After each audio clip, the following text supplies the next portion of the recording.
Hello and welcome to the fan cams. After the Blues win,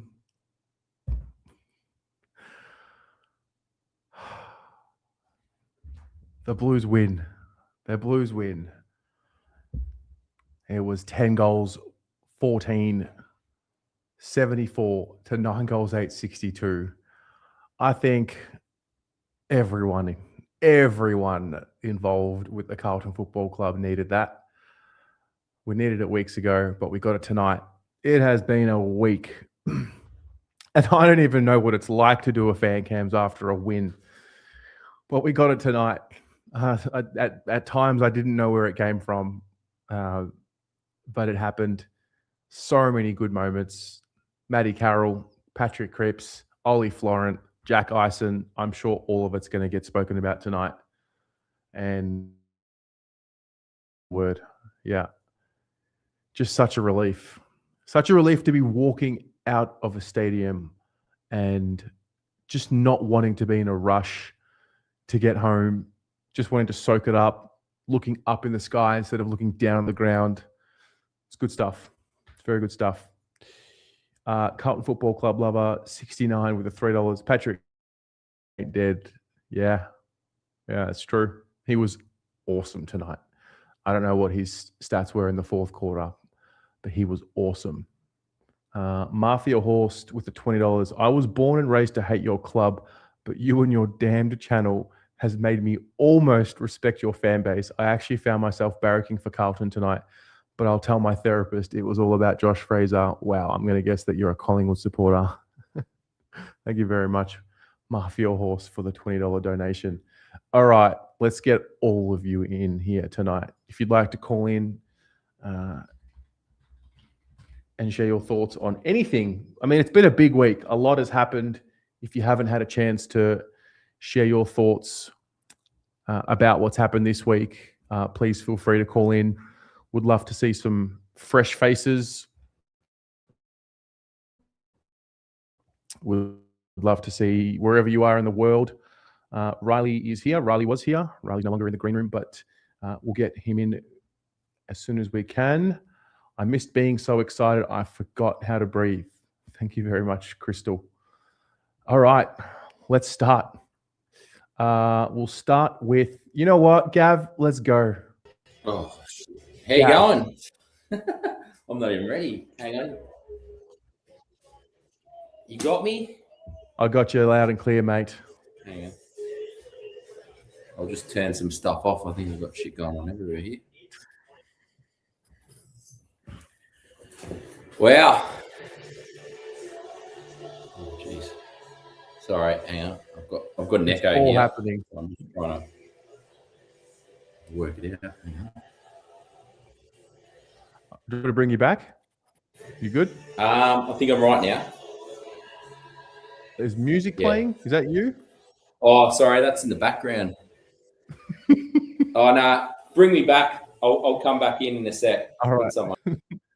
We'll go to the other side of the world because Riley's in the UK. Riley. Thank fuck for that. Right? Oh, God. In what has been an awful year by any metric for the club so far, I think the way we've conducted ourselves since Monday, Tuesday is to really be commended from the respect I think we showed Voss in his departure. The messaging, in that press conference for mine was very strong, and both the playing group and the coaching staff, and Josh Fraser in particular, I think handled themselves, incredibly well. And this was a result today that you're spot on. We all needed, and I think by the end we absolutely deserved. We deserved to win that game of football. Was it the prettiest by any stretch? No, but they worked bloody hard. And you could just see, I think, as the game went along, the belief rose, and momentum's a funny thing, and we were able to take it to the finish line and finish incredibly strongly. Yeah, it was a very controlled game in a way, wasn't it? Like, it didn't really open up. I mean, it wasn't. I don't know if you're a neutral fan. It was not pretty, and it was not entertaining. It was very controlled. But there was a lot of handball receiving and a lot of running. It did dry up a little bit in the third, but yeah, like you said, credit to the boys. They lifted in the fourth quarter, and you just saw that energy, especially when Jack Ison kicked his goal. You just saw the energy, and it was actually building. The crowd was building. It started with, I mean, first of all, the umpiring, way too involved tonight. Just, Yeah. It was making what was a relatively stagnant game at times more stagnant. But also, I thought it was just incredibly inconsistent interpretation on a number of different things. I thought for the whole game we actually defended the ground relatively well. I think there was a clear game plan going in tonight to basically block corridor usage from the Dogs at all costs. Now, that got us caught out, I think, at times, as they were coming inside 50, but, to restrict a side who at their best, yes, they've got a few out, but who at their best are incredibly potent to 9 goals is a massive tick, I think, for the way we were able to cover the ground for the most parts. Skill level at times very ordinary from both sides. I actually thought tonight we tried to play them, there was a lot more handball receive, you're right, but I think there was also a lot more of that uncontested mark game and trying to take off short options and sort of change angles a bit, particularly in the second and third quarter before it opened up a bit late. So, for a coach that was, in the head chair for 4 days, some key principles were embedded down. It's one for the Blue Believers. It's exciting, and it shows. I think the good thing about a performance tonight, and you hope you sustain it, is that it shows the cupboard from a list perspective isn't bare. There is some youth on this list, which is incredibly exciting. Yeah, well, you look at the runway for Jack Ison to debut. He has been just chipping away in the VFL, and so much so that he didn't look out of place at all tonight. No, he didn't. I thought, he didn't look out of place. I thought, Matty Carroll's, he's been our most improved player this season for mine. He's been, outstanding as that running wingman. Even, I thought, you look at the likes of even Jacob Smith. Now, was his disposal at times great? No, but again, he was getting a lot more of the ball. He was in more centre bounces. There was a little bit more, I think, potency to his game that way. And, you mentioned Ollie Florent before. I think that was his best game for Carlton. I thought he was magnificent, particularly in that first half when we were under the pump. There was some real 50-50 efforts where, he came out on top and I think saved goals. Yeah. I think, and I've got to say, might sound a little macabre, but is Patrick Cripps post to coach sacking the best player that's ever played football? His sugar hit form after a coach sacking is amazing. Yeah, I saw the stats on blues.afl on Instagram. He's got an amazing record after a coach goes. It is. It's it's a credit to it because some can go into their shell, but I thought he led from the front. I thought even Harry at time, Harry worked his way into the game. I feel like to be able to get that midfield ascendancy, particularly in that last quarter. I mean, it's the way we've also we live and die by the midfield sword, right? And we got it right. Probably helped they didn't have Tim English, of course, but to be able to get some punishment and dare I say nourishment on the scoreboard. Today's a good one. We got a long way to go. I think everyone is under no illusions about that, but you need these sort of wins, and it's the reason why you watch footy. Yeah. Really, absolutely, mate. I love it. I love that we got to finally get the thumbs up. I know. It's been a long time. So for those watching, Riley and I exchange a text pretty much before nearly every game. Yeah. And every single week after the Richmond win, we've been like, this is the one. Today's the day. It's a win. And today was a win. Today was a win, and let's hope we get 2 in a row next week against the Power. But enjoy tonight. After all the fan camp you've had to do this year, out of everyone, you deserve to enjoy it more than anyone. Revel in it. Thanks, mate. I will. Go well. Go Blues. Go Blues. All right, Gav, let's get you back in, mate. I'm back. Yeah, I got it sorted. Yeah, if that's a sugar hit, just give me diabetes, please. For God's sakes, that's yeah. This is what we've been waiting for. Like I've been up and about positive for the past, month and a half, like the whole year, just waiting. And, there's two things that get me emotional when I talk about my wife and Carlton. And that last 5 minutes, I was just in all sorts. I just couldn't even, I couldn't keep it together. It was just Mate, it just means so much, Yeah, it does. I love this club so much. Look at this. Look, there's shit everywhere in here. I love them. I'm a psycho. I'm psychotic. Well, that's what makes the club special. People, you know, I looked around tonight. There were 39,000 people, and I looked around. I was like, "What's everyone doing here? Like, how do we get this many people to come to games when we keep dishing up what we dish up?" But it's special. It's that winning feeling. When you get that, it just all goes away. And even today to watch the watch the reserves and stuff like that. That you kind of watch them now, and you get this feeling like they've actually got like a development program. And like Ison comes in, and he looked like he actually belonged. Like he looked confident out on the field. And I think that's a credit to like the development program, which we've had barely anything the past, I reckon this century, I reckon like this side of 2000 has been a struggle to develop anything. And they finally look like they've got something going on. It was just great to get a win. Cripper stood up too, and fuck me, he gets bagged. And it's just like, God, this bloke just puts everyone on his back week after week. And he has one or two bad games and bang, gets thrown under the bus. It's just like, people have just got to realise he loves playing for this club. He's a brilliant captain. He's won 2 Brownlows. What more does he need to do? What does he need to do? Yeah, it's a good point. The confidence came out of these guys so much tonight. In that fourth quarter, I mean, the aggression that a lot of us have been asking for Harry, he knocked over, I don't remember who it was. I love it. You can see it in his eyes too. Yeah. His whole base, I swear, it's just like you watch him and you're like, he's switched on, like he's got something going on here. I'm going to have to go back and re-watch the game because I kind of blacked out that last quarter. Like I was just screaming and yelling, and my wife come down and grabbed the dog because she was a bit scared, like thinking that I was terrifying him.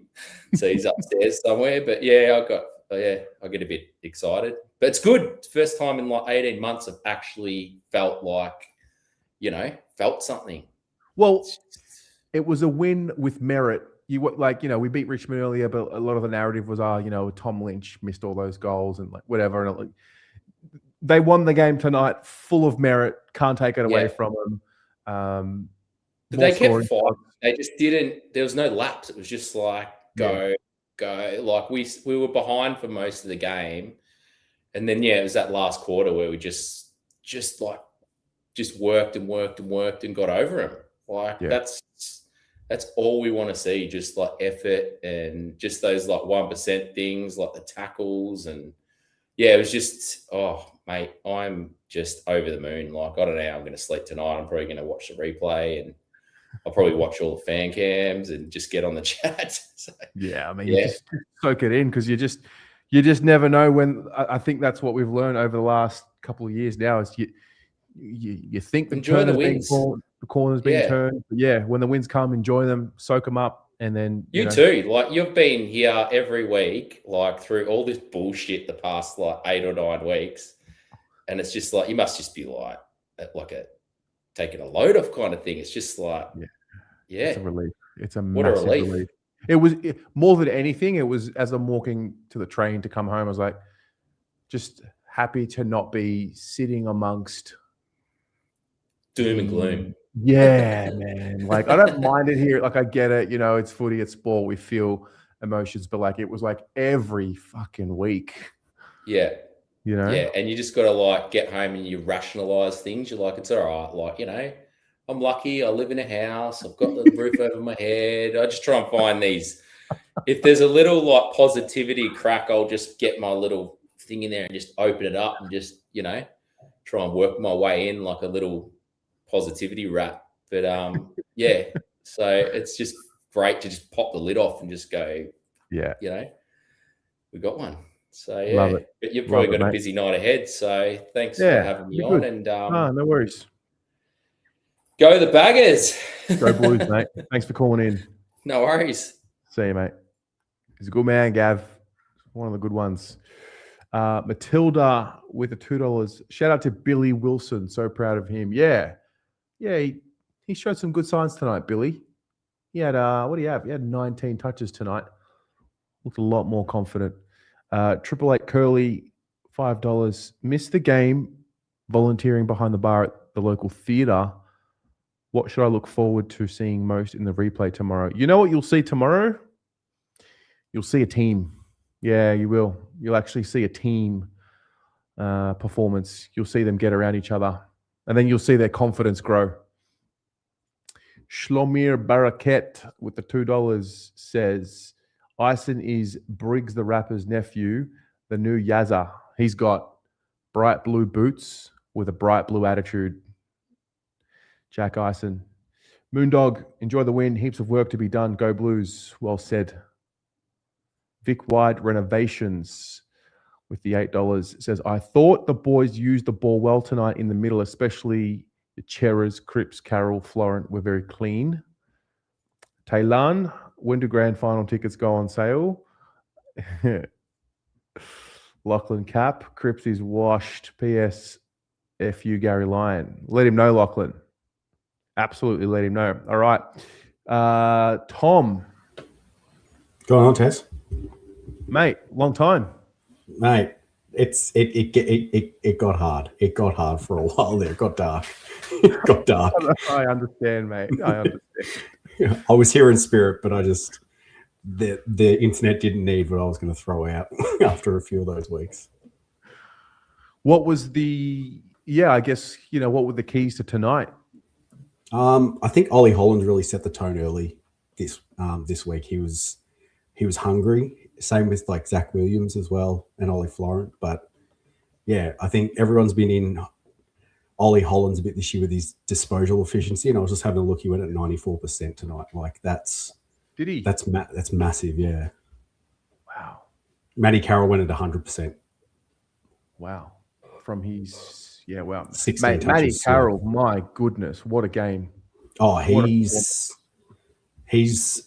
and you think about like watching the seconds today, probably Blake Acres he's ready to go, but Matty Carroll's going to be keeping him out. And rightly so. But it's what we wanted. We've always asked for twos players to be pushing the guys in the ones. Yeah, well, when you sort of zoom out a little bit, you think about the day that it was.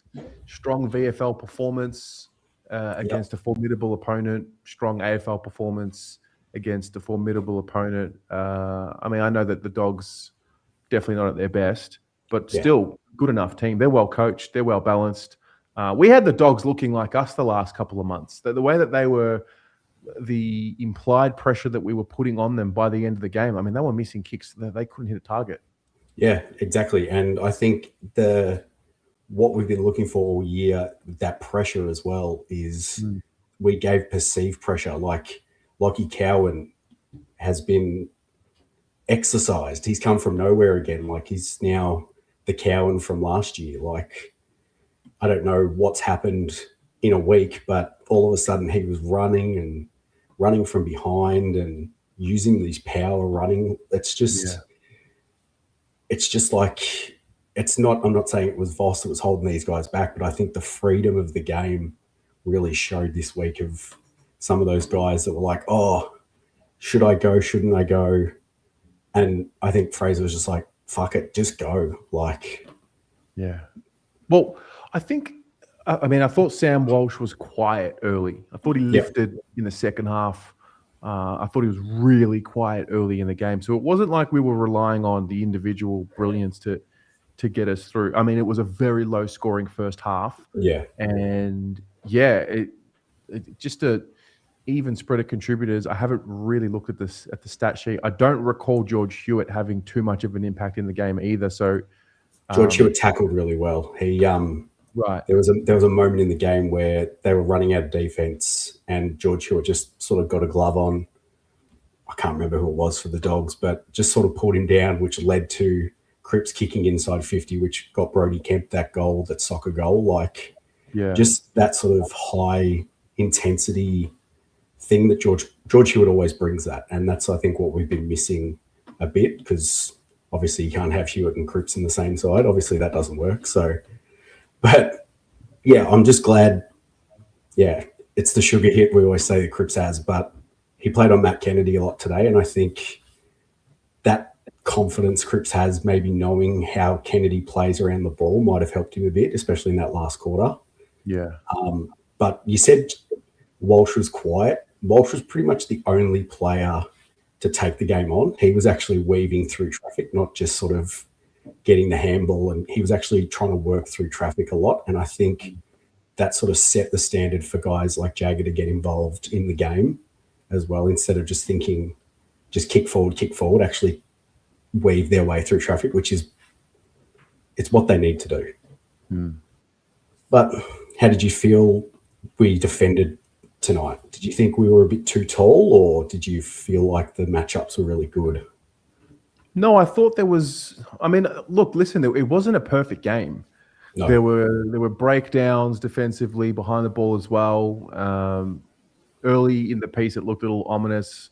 I remember a Harry Dean contest where they just didn't communicate off each other very well. But tonight, honestly, man, I didn't take notes. I take That's notes good. every game. I think the week that it was and everything that was happening, going on, I just wanted to sit and just observe and try and not memorize every little detail, and just try and feel the game. And to be honest, it did feel a little flat in the first half. And then it obviously, ramped up in the second half. And, that might have been by design. That might have been just the way that the week played out and carry on from there. But yeah, we never really let the game spill out too much. I mean, neither team did really.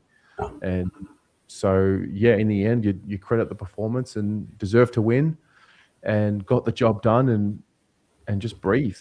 I just what it does for the group. I mean, we were talking this time last week about the second half against the Lions. Is it real? Is it not? And I remember us all saying, like, all right, well, let's see what happens against the Dogs, and we'll find out if that second half last week was something. Did you think like that? I mean, I tipped us this week. Like, I felt that I feel like we're always a chance against the Dogs. I think we match up really well. They're a high contested, big-bodied side, so I think we match up really well with them. It's just they're outside runners, but they've got a lot of injuries, so their outside runners have to become their inside ball users, and I think we outsized them a bit today. But yeah, I mean, today, when you watch the replay, have a look at who our leaders were on the field today. I think it was quite evident that there was a bit of a shift away from our leaders that everyone sort of talks about. Like, there was a good moment when Ison kicked his goal right at the end, and the game was sort of in the balance, but it was really over. Harry sort of pulled focus with all the young forwards and was like, we got to keep going. Like, and I think that was really big from Harry, because no one talks about Harry as a leader. Yeah. But he's a real leader in that forward line now, because he has to be. He has to be. And I think it was quite good to see, especially with Newman as well. But yeah, I can't fault it. Love to win again. Yeah. Look, get on a plane together. Yeah. Get to Adelaide next week, Port Adelaide. Yeah, got to go to Adelaide Oval now, because we go so well at Adelaide Oval. I was dreading the Adelaide trip. Are you going? Yeah, I mean, I booked it all pre-season. Okay. So I was excited pre-season by it. I'm like, oh yeah, Port Adelaide, we could give them a shot. And then a few weeks ago, I thought, like, what am I doing? What a waste of money. Like, what am I doing with my life? And then now I'm thinking, roll in Friday, get there Friday morning, spend the night, Saturday, game against Port, give them a run. I don't know, whatever. It's an interstate trip. look, when I was with my sister tonight, and she said something really interesting when Ison kicked his goal, and they all ran to him, and she was like, "Oh my God, look at him!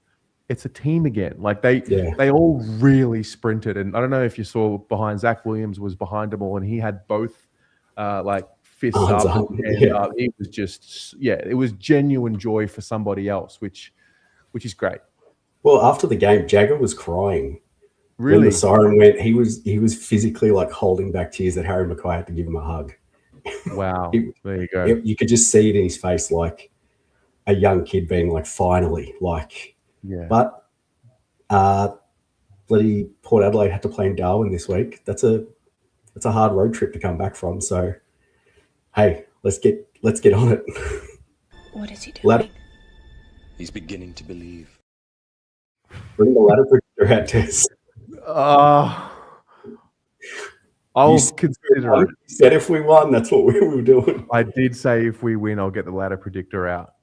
Once you get to 1 a.m. and then everyone's drinking the Kool-Aid with you, it'll come out. Yeah, you know what? Once we get through like a good chunk of the waiting room, I may or may not bring the ladder predictor out. Exactly. I also think it's very premature, but what are we doing here then? It is what it is. Yeah. But mate, good to see you. Thanks for calling in. Thanks. See ya. Liam. Terry, how you going, mate? Good, mate. How are you? I'm very, very well, thank you. What a difference a win makes, hey?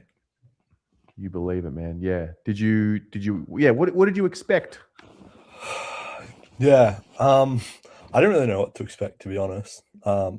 Obviously there's the narrative of the sugar hit that everyone's talking about the whole week.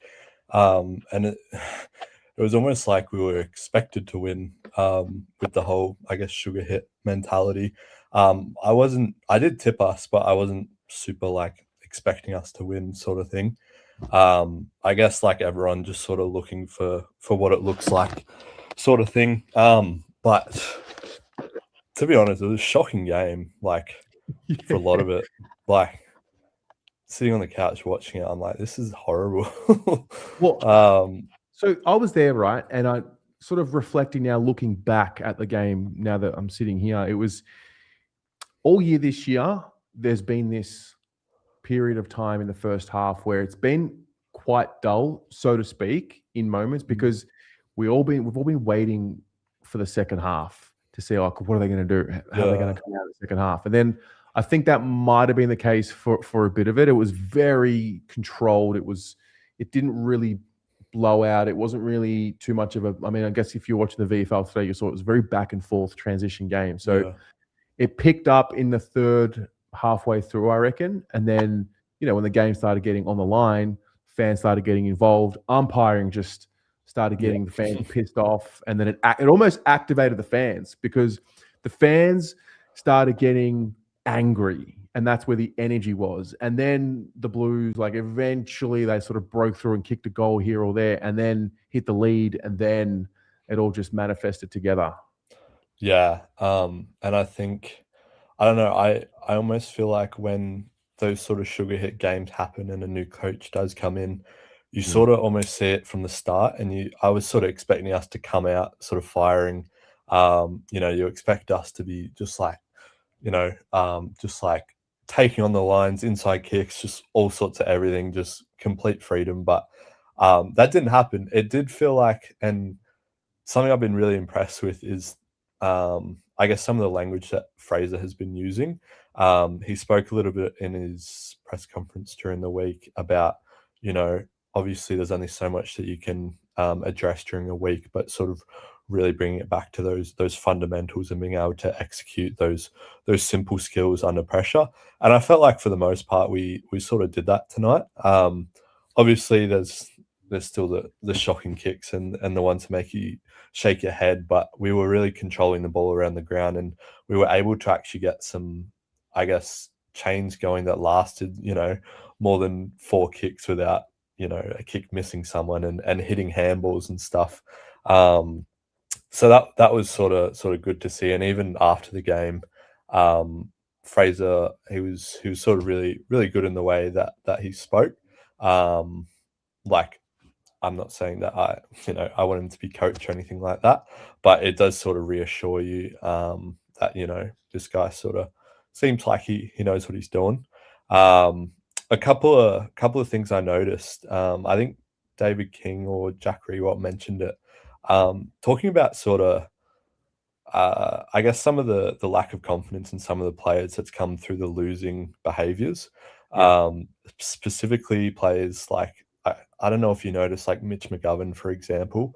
There was a couple of times when the ball got kicked deep forward, and Gov had to sit. Like Gov could have sit on some blokes' heads and just fully just thrown his body at the contest, but he'd sort of just stay down and he was lacking that confidence to just give it everything. And I think they were right on the coverage when they said some of that lack of confidence has obviously come through the losing behaviors and the losing streak this year. So I thought that was interesting. But then on the contrary, it's good to see a few of the players still willing to bite off the corridor kicks and take the game on even when they are turning it over. That's obviously what we're wanting to see as well. Yeah, absolutely. What have you made of Will Hayward's last month? Yeah, I think he's been good. I think he was really good last week. I think he was a little bit quieter today. I think he's most damaging playing deeper. And obviously you look at his heat maps at Sydney compared to his heat maps at Carlton. And his heat maps at Sydney were always, pretty much within the 50. He Not always. He didn't have to leave too many times. Just not always. Yeah, just the ones that were posted on Twitter, but not always. But okay. I get what your point. Yeah, I get your point. I think those apps came out a few weeks ago, and everyone's like, "Oh wow, he only ever played deep forward at Sydney." Yeah. Not true. Yeah. Okay. Because he's got the tank, and he runs up and down, sort of both wings there, and presents. He has ticker, he's got the tank and he competes hard. I think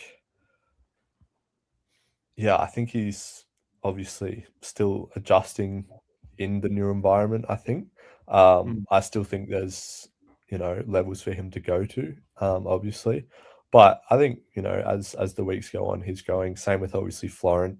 He was obviously really good today, and I was thinking of you when Cowan was having an absolute game today. I know you've been calling for him to just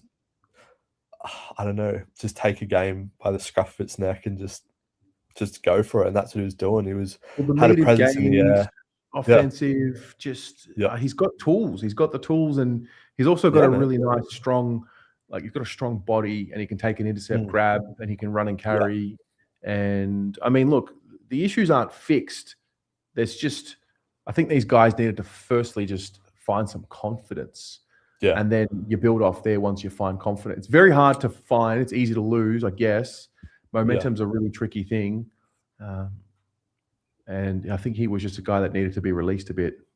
Yeah. And I think, games like this are so good for building that confidence, because it's like, how are you expecting these blokes to find confidence when they get bashed in the media all week?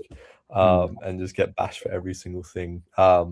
Obviously, Matt Carroll, unbelievable tonight as well. His progression has been nuts. I thought it was good, but I didn't think it was this good, this early. The impact that he's having on games, such an aerial presence. But then, the audacity to just pull the trigger when he's got the ball, 55 out and just lacing them. I'm like, that's incredible. From someone that's only played, 20 odd games, that's really cool. And then obviously it'll probably be a popular one tonight, but Jack Ison, some pretty wonderful stuff to see. I think everyone loves to look at him. Obviously, just a great build. I think it's exciting. Silky left foot. Something I noticed as well is in his interview after the game, I haven't heard too much of him speaking or anything, but just seems like such a just genuine kid. Absolutely no ego, no he probably does have some ego and some sort of arrogance that's in a good way, but you hear him speak and just sounds like the most genuine kid ever. It's obviously what you love to see as well. Yeah. No, man, it's a good win. It's a good night, and thanks for calling in. No No worries, Terry. Have a good night, Same. mate. You too. All right, Matthew. As a party, Cowan has been freed. Yeah, that's my guy. I'll die on the Cowan Hill. Vic Wide renovations. Shout out Ollie Hollins. He's been good the last 2 weeks. He has. It's been a really tough year for Ollie, and it's been a really tough month for Ollie. And I think a bit of resilience has shown up.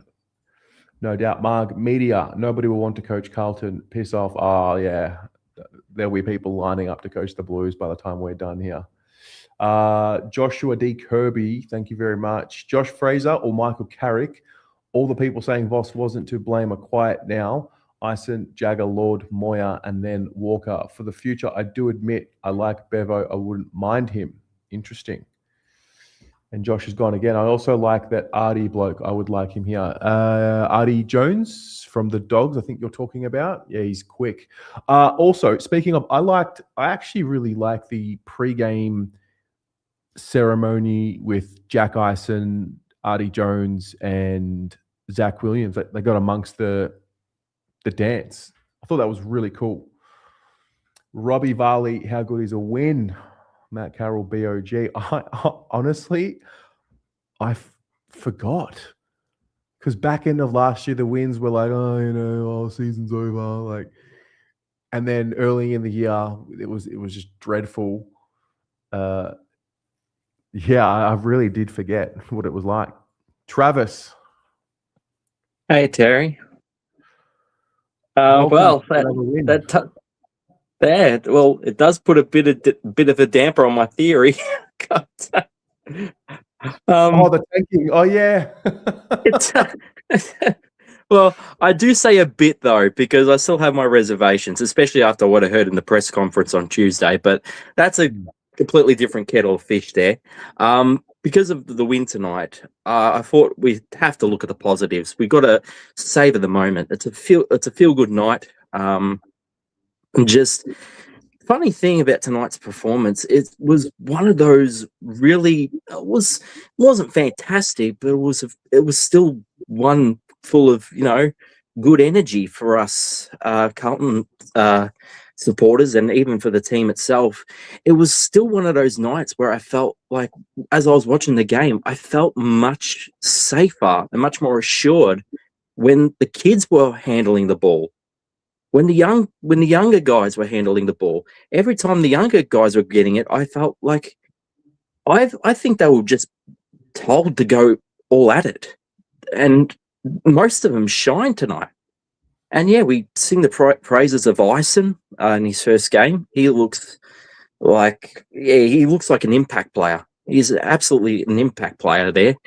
I'm not going to get a lot of the ball, but he's going to make the most of it whenever he gets it. And then Matt Carroll, a needle mover right there. Yeah, and obviously a few people have already sung the praises of Ollie Hollins tonight. I'm going to be one to join in that chorus there. I was there sort of backing him in before the season started, and I'm going to stick by it, Terry. Ollie, he's copped a lot, as you said, just before you crossed over to me with the incidents that have taken place so far. But yeah, it also proves that he has been misused. I think we've done him a bit of an injustice here. Like, he's a pure winger.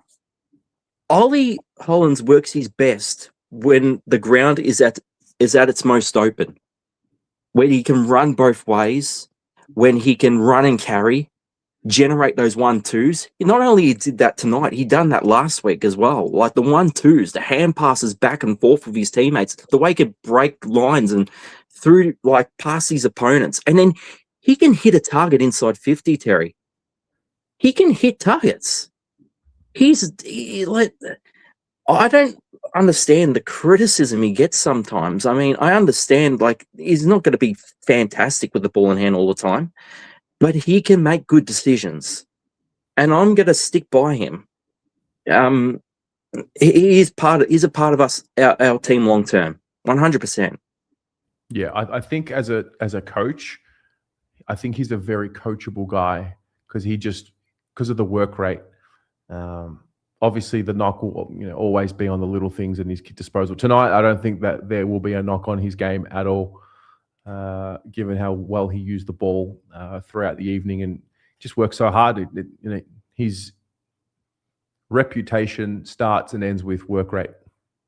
Yeah, it's pure work rate right there. But he does have the skills there, Terry. He does, and I'm just hoping people can see that. Like, you're not going to shine every single week. You're going to have your ebbs and flows in your journey, in your seasons, and that. And maybe it is the case that Ollie does have it more than most others. But yeah, as you said, he's a very coachable player. I just hope that we can not throw him around too much, because when you keep him in that one position, when you keep him on the wing where the ground is at its most open and he has all the space to work with, that's when he thrives. That's when he flourishes. That's his best spot.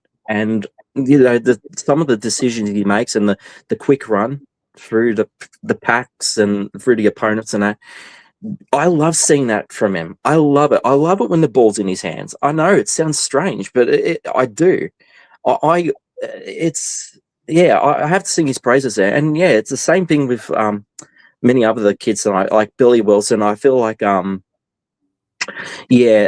feel as if we should persist with him. I reckon now I'd probably give him that run for the rest of the year, so long as he's fit. I don't really see the need to run back towards the likes of Assad and that. I think Wilson needs that opportunity more than most, considering that, this is his only year on his contract. I'm hoping he gets another few years with us. I think there's something to work with right there. He is a bit raw with the ball use, but I think, he does have that ability to, potentially intercept and rebound and produce passage as a great play. I think he's got it in him, Billy. So yeah, well, he's got a couple of months to earn a contract. That's the reality. He's got plenty of time to play good footy. He's in the team, so there's a starting point. So his opportunities now, and I thought it was a step forward from last week. Last week was tough at the Gabba against Brisbane. First game in after however long it's been. So. He will stay. And I think there's no better time now. Now, when with a bit of the pressure off our back after the week that just came by, now like with Fraser currently at the helm for the time being, and seeing as the players, I feel like they will feel a bit less pressure, and I feel like they'll be a little more open and they'll be a little free, like the shackles are off a bit.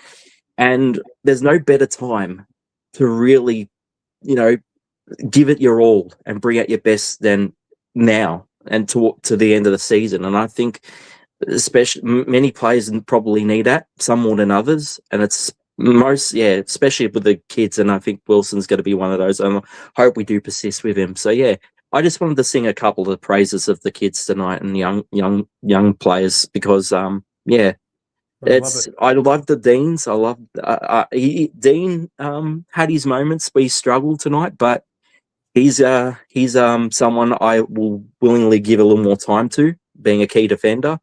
And many will sing up Jagger's praises and that, but I'm going to go towards the ones that we might not hear a lot, like your Wilson and your Ollie Hollands and that.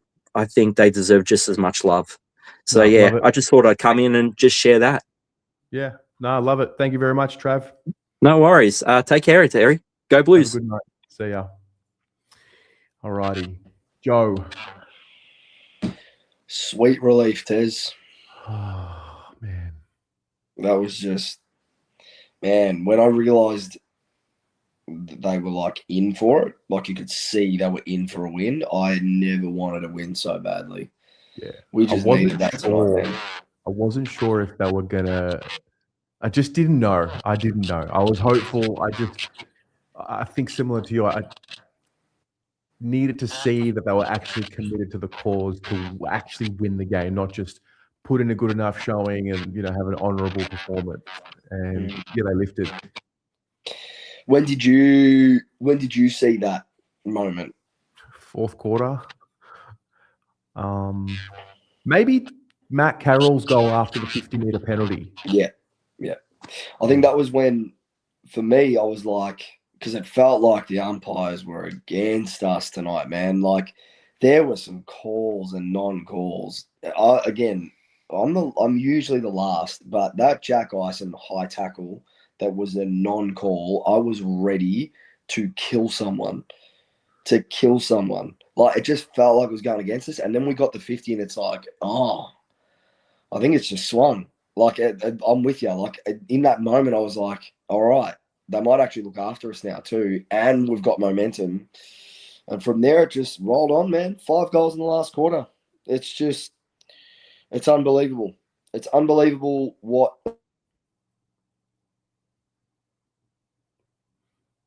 Joe? Is he getting a call? Joe? I'm here. Oh. Michael Maloney just gave me a call. He killed me. Jesus Christ.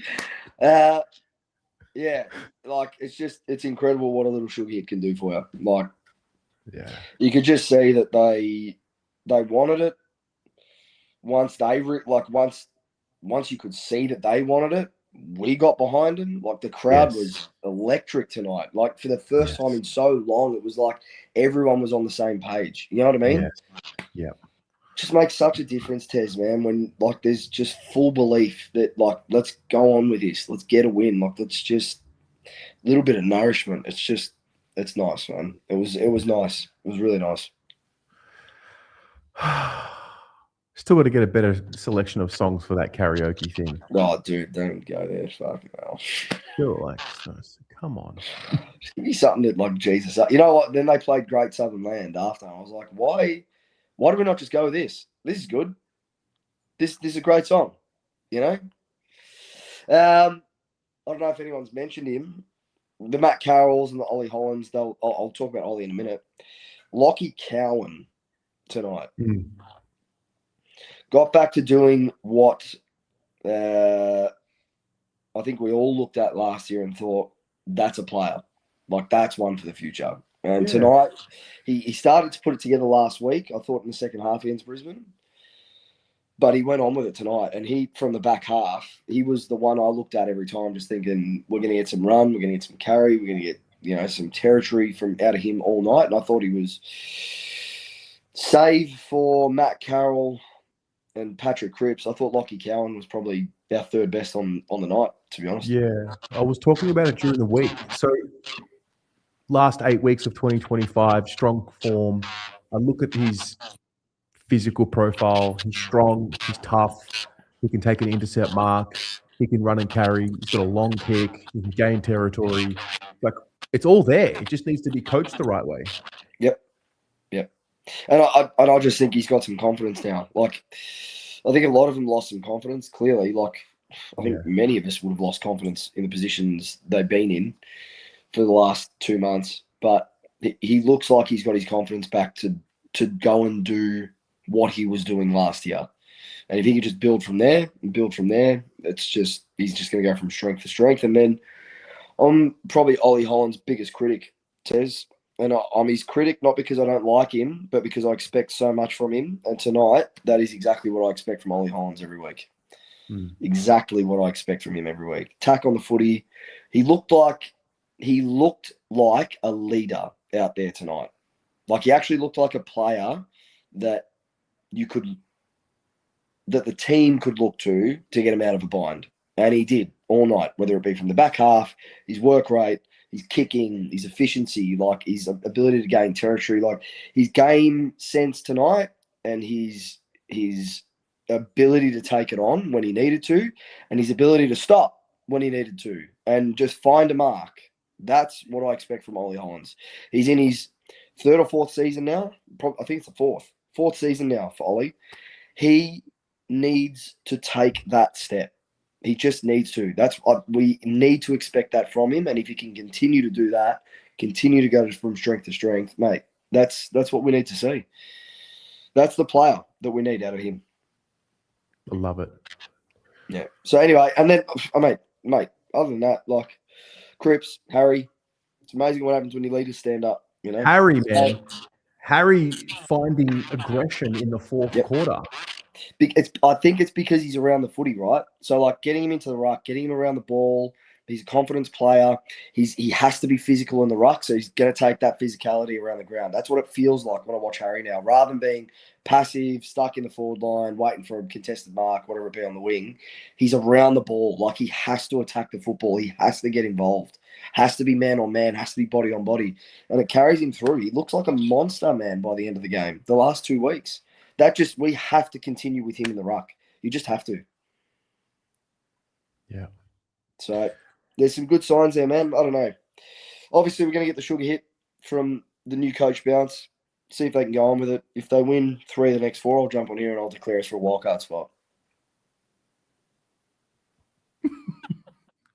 3 of the next 4. Can't wait. Anyway, enjoy the night, mate. See you, man. Vic Pro Street with the $8 donation. Good win, no doubt, but don't hold your breath. As supporters, we have to be humble. Every second flag blues. We look stupid if we lose the next 5. I think we look stupid based off what we've done for the last 2 years, but I definitely get your point. I think people are just getting excited because it's been a while. I love Matt Carroll with the $3 breakout game for my boy. Yeah, he was excellent. Dione with 200 baht. Crickber gave a beautiful interview on the ground, and at the end, he was pretty emotional and said he was flat. The boys picked him up. He said, "What a game, captain, my captain." Wow, John Hart with the $50. Thank you. Why do we need to sack a coach to play better? Josh said the gameplay has not changed. Yeah, I mean, I think that might be spoken about for the rest of the year. Paolo. It's a very, very good evening. You know, I thought of you a couple of times, but I thought of you in the last, it was 4.5 minutes to go, and the boys kicked backwards, and I thought of you straight away. I'm like, control. Do you know, every single time they did that, I was probably I started the oi, oi. Yep. Yeah, very, very content with winning our second game of the season. How are you? More importantly, all is well. It was a nice tonic. Needed that one, man. Yes. Everyone needed that. Just not that it means anything, not that it means that there's going to be a run. It was just like the basics of football and going with your family or your friends or whatever and being connected to your club again. It was just like the raw basics of football. Back to your roots, effectively. Yep. The first thing I want to commend is looking up at the big screen at Marvel Stadium halfway through the last quarter and seeing nearly 40,000 in attendance at the game, and the atmosphere in the last quarter was electric. And we have our blemishes as Carlton supporters and members, but one thing that cannot be questioned is unwavering and unbridled loyalty to a club that has not really done a hell of a lot in 25, 30 years. And to see that tonight, I was heading into the game and querying what the crowd may be, and you can potentially understand if it was below the 30,000 mark, irrespective of it being a Saturday night. But boy, did the Carlton faithful turn it on tonight. So that was one of the more impressive parts of the night, irrespective of what happened out on the field and irrespective of who the opposition was. I know the Bulldogs are a bit injury depleted, but I was super impressed with the crowd. And like I said, we may have our moments as Carlton supporters and members, but one thing you cannot question is that unwavering loyalty. And now that loyalty needs to be rewarded with the utmost elite competence at the highest level, Terry. Yeah. Because it's not been rewarded that way for a long time. Yeah. I'm with you. I was pre-game, I was there and I thought, geez, this could be low 30s if we're lucky. I didn't think we'd see anything close to 40,000 tonight. And then it just sort of started winding up a bit, as in the crowd started getting wound up by the umpiring, and there was a bit of passion in there, a bit of anger. And then eventually the crowd caught on to some of the things that the boys were doing out there, the tackle pressure, whatever it was. And then by the fourth quarter, full activation. And there's so much more that can come as well. Yeah, I mean, look, again, it's not is that performance going to take us on a wild run? I don't know. Probably not, because of the opposition we were facing. But we had faced similar opposition earlier this year and failed to win and been at risk of losing just quietly in the first round of the season. And for me, the most impressive part of the game was the willingness to continue to go on with it even after three-quarter time, when the scoreboard, you look up at it and think, geez, we've worked hard to get to this point and we're still losing. But if we can just execute a little better going forward of centre and get a bit luckier with the umpires. I thought the rough the green did not go our way. I thought they were terrible tonight, the umpires. My goodness, we should have had about 6 or 7 free kicks in front of goal that were just not paid. Blatant holding the balls, not paid. And when you're a team in a rut like us, you don't want things like that to happen. You need things to go your way when you're in a rut that we are at the moment. But we made things go our way tonight with our composure, with our ball use, with our control in the last 5 to 6 minutes. And that's what the VFL team has been building up over the last 5 to 6 weeks, which has been really, really impressive. And it's great to see Jack Ison make his debut at the right time and look right at home as well. And he was never, ever, ever going to miss that set shot late in the game. Would have been nice if he kicked that goal on the run to really ice it. Yeah, that would have sent people into raptures. Jeez.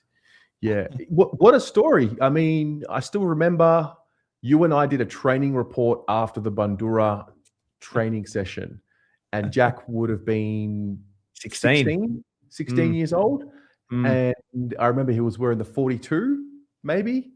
He was wearing the 42. I thought Saad had lost 30 kilos. Yeah, he was wearing the 42. And I remember being like, who's that? It was like this tall left footer, nippy, nimble, quick thing. And he's a rake. I still remember it. And then I remember like knowing, okay, he's part of the NEC NGA Academy. And yeah, I mean, there you go. He debuts and he's so ready.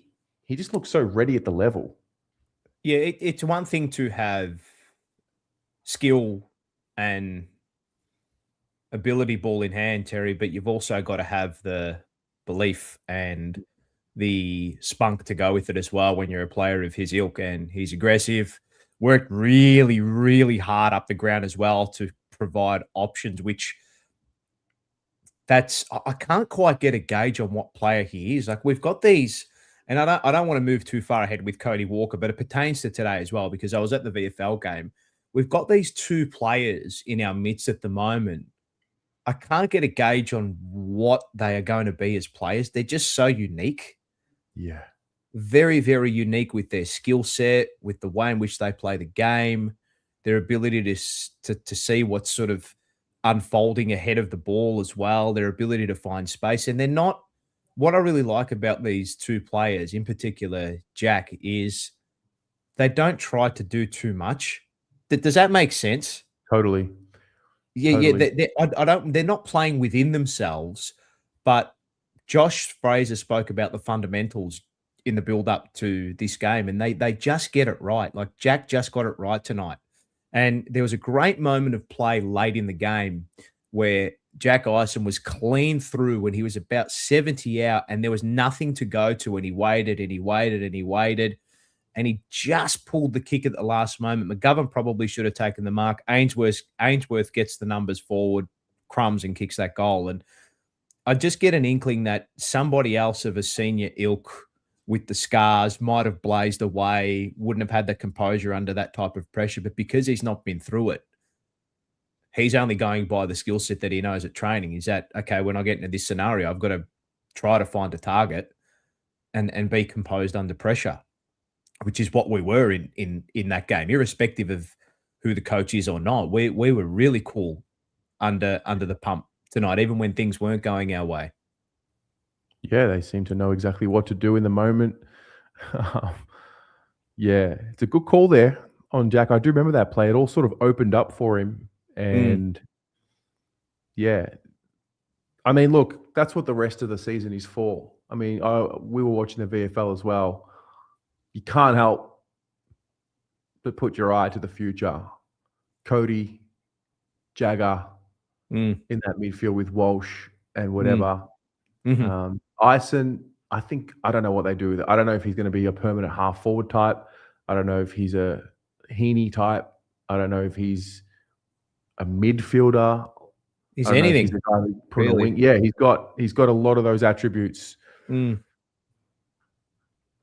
What really stood out for me when he was playing VFL was the fact that they played him deep because he's got the aerial ability to go with his ground ball. So he's at an awkward height for a lot of defenders because he can play tall, he can play medium, he does have the skill set of a small as well. So we've definitely found a ripper there, and now it's about really nurturing and harnessing his energy and that aggressiveness and that talent, because he'll give away 50-meter penalties, he'll get suspended eventually as a footballer, because it just feels as though that's the way he is as a player. He's going to play on edge. And we need more of that. I thought Ollie Hollands was fantastic tonight, and I did have a little chuckle in a moment when the first siren rang out and the first bounce was about to get the game underway. Our seats there at Marvel are right on level 1, right in the eye line with the centre line on the wing. And I saw a big fat number 4 right in front of me, smack bang centre wing, and I just got up out of my chair and I just started applauding. I just started applauding. I go, oh, he has it lined up in the back pocket. It's handy, isn't it? Just back to basics. Yeah, but not a lot changed tactically to a point. There are a few personnel tweaks. The frustration with me was we continually misprofiled all these players. And George Hewitt didn't get a massive run on the ball either. We were rotating good numbers through there. I'll have to go back. Do you by any chance have the numbers that Jagger Smith had rolling through the middle? No. Does anybody have? I'll have a quick look, but it felt as though he was involved a lot more around stoppages and around the coalface.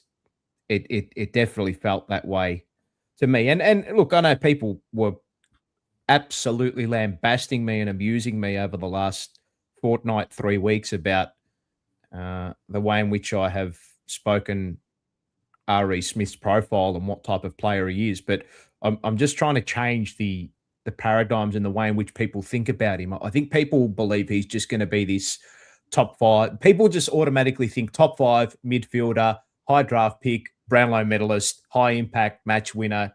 He's not that type of player. What you're going to get is a consistent professional, a connector for a player like Cody Walker, who is going to rock up, and he is just going to show the utmost professionalism every single week. Every single week. And he may be a little bit limited with that ball use by foot. You can see that. I don't know if you noticed that ball drop, which I've been a little dubious on over the last couple of weeks and the first 2 months of the season. You've kind of just see that come to the fore under pressure, but he can work on that in training. That's something that he'll need to train out of himself with our skills coach and development coaches as well. I like the fact that he really was looking for the kick tonight too, which was something that I don't think he was doing in the first couple of weeks as a footballer. And look, can you train that instinct out of you? It may take a little while. I think he's going to be a fantastic footballer for us. Love the way he communicates. He's a leader, and that is the type of footballer you're going to get. Will he win games for us every now and again? He may very well. When you look at a stat sheet and you say, 33 and a goal, you think, wow, he's had a great game. He reminds me more of a Walsh 2.0 rather than an absolute champion, high impact, sit him at full forward, at half forward, pick up the ball off the deck and kick a goal type of play. I think that will eventually come when the balance in our midfield becomes a lot better as we move forward with a new coach. He's a 10 to 12 centre bouncers, which I'm led to believe that would be the most since the second That'd game be of up the there. season. Yeah, that'd be right up there. It feels like it is. And Lockie Cowan too tonight was back to his best. And you knew we were going to get that response when the news was announced earlier this week, because there's a pressure and a weight lifted off the shoulders. And you could see there was a sense of freedom tonight. They never stopped trying to take that kick on the 45, even if they missed it. So it was nice to get a win for all the loyalty that a lot of these members and supporters have shown for years on end. And like I said off the top to you, now it needs to be rewarded with the highest level of competence we've ever seen. That's what we need to be demanding. We can't be demanding next week. We need to be demanding one of the greatest ever errors we've had as a football club. It's not unreasonable. It's not unreasonable. It should be a grand master plan that just has a long-term vision, because for too long we've looked short-term, get a new coach in, and then we'll just bounce after the next year or two, and then we'll figure it out from there. No, it should be a long-term vision. Vision. Chris Davies said the other day, when I chatted to him in the interview, he said, the next decision, the next coach, it's the biggest, it's biggest decisions in for the future of the club. So it has to be done the right way. Well, look, we had debate over how this previous coach was selected, and I don't want to go back over ad nausea, right? Because it's done now. That's it. We're moving forward, right? That's done. But look, when we heard about how the process was, or how the process unfolded to hire him, I got that gut churn, but I thought, okay, well, you've made the call. We've got to back our man now. And the two gentlemen we have as those key pillar decision makers are not going to be doing that. They are not going to be enamored by a name. They are not going to be enamored by a story or anything like that. This is just going to be based on who are you? What have you done? But most importantly, Terry, what can you give us, not just now, but what value can you add to us as a football club moving forward? The CV and the resume you have has got you to the seat to have a chat and have a discussion about why you should be the senior coach of the Carlton Football Club. Now, the way in which you prove yourself is not what you've done prior. It's what you are going to do with us today, tomorrow, 1 year, 2 years, 3 years, 4 years, 5 years down the track. That's what the vision needs to be. Because for too long, we've been way too short term, and we've been way too caught up in the names and the story. The story will tell itself when you hire the correct person based on the correct process. And the correct process is done by due diligence, shortlisting as many names as possible and putting the time and resources into it. And the beauty of this one now is, well, it's also why it's so precious, is the salary cap is going to be clean for fresh approaches to free agents. And, we're not going to be hamstrung by too many bad contracts. I don't think there'll be many left after this year's done. They're still on the list in terms of bad contracts that are just hamstrung us. The new coach, the new list manager will be aligned from day one. And there's just such an opportunity to get it all right from the start. Again, it's a bitter pill to swallow, won't lie. I was reflecting on the 8 seasons that I've covered just doing this alone, right? So I would say maybe 2 of them, maybe 3, but 2 of them I can say, all right, well, at least they gave it a crack. 18, 2-win season, awful. 19, sacked the coach, dysfunctional. 20, dysfunctional, COVID. Do you sort of like give them an out? Don't know. 2021, dysfunctional, sacked the coach. 2022, all right, you played some pretty good footy, got us up and about. You didn't make finals, it was heartbreaking, but it was football related. So I was like, all right, fine. 23, was dysfunctional, but you make a prelim, so you're like, all right, I'll give it to you. 2024, the ass falls out of the thing. Poor management. 2025, dysfunctional. 2026, sack the coach, dysfunctional. So Yeah. It's just, it's a trip, man. What's going It on? is. Well, one of the greatest ever managers in sports said the intensity of the motivation will always wear out before the stamina of the motivation. And this particular era, and this is the last one I'll leave you with, because I know you've probably got a full bank as you would after the second win of the season. Everybody wants to have their say, which is great. The intensity of the motivation and the intensity with which we have felt over the Lloyd Sayers Voss era has just been way too volatile. Way too volatile. Up, down, up, down, up, down. Never ever stable consistency. It's never ever been that way under this tenure. And that is reflective of the quarter by quarter, moment by moment phases in games. Yes. And eventually that extrapolates into what you see over a 5-year period. And the 1% has put together a fantastic graph on our inability to lock away third quarters and second halves of games since 2022. Oh, there you go. I could not believe that when I saw it. Yeah. Brilliantly put together there. Brilliantly put together. A great night for those loyal fans who have those two words, Terry, stuck fat. And they were rewarded with 4 points for their loyalty and their ability to get those boys up and about tonight, and then their ability to also show composure late in the game. So well done to everybody who was there tonight, whoever was there on watch-alongs, watching along on TV as well. Mars and Michael were in a pub in the middle of London early in the morning there, watching the game with a couple of other Carlton supporters. So wow, do not underestimate how far and wide and how big this club is. And I will leave you with this. Our loyalty, our unwavering and unbridled loyalty, needs to now be met with the highest level of competence in all levels at this football club. Go Blues. Enjoy your weekend. And I know that one meant a bit to you. Thanks, brother. Take care. Amen. See you, mate. See you, mate. Paul Sebastiani, the Duke Leverage Show, $5 donation. So I just booked a room at the Mantra on Jolimont for the month of September. Need to make sure I'm as close to the G as possible. Hashtag no time to waste. Rain Scott drone imagery with the $5 says Matt Carroll appreciation night. He's excellent. That's what he was. Thorny Warney, $3. Jack Ison, he'll make the number 30 jumper his own. Love the love that he's getting. All right, young Zach Borg. Hello, mate. How are we, Tez? Good to have you here after a win. It's been way too long, man. A fucking relief, man. Jesus.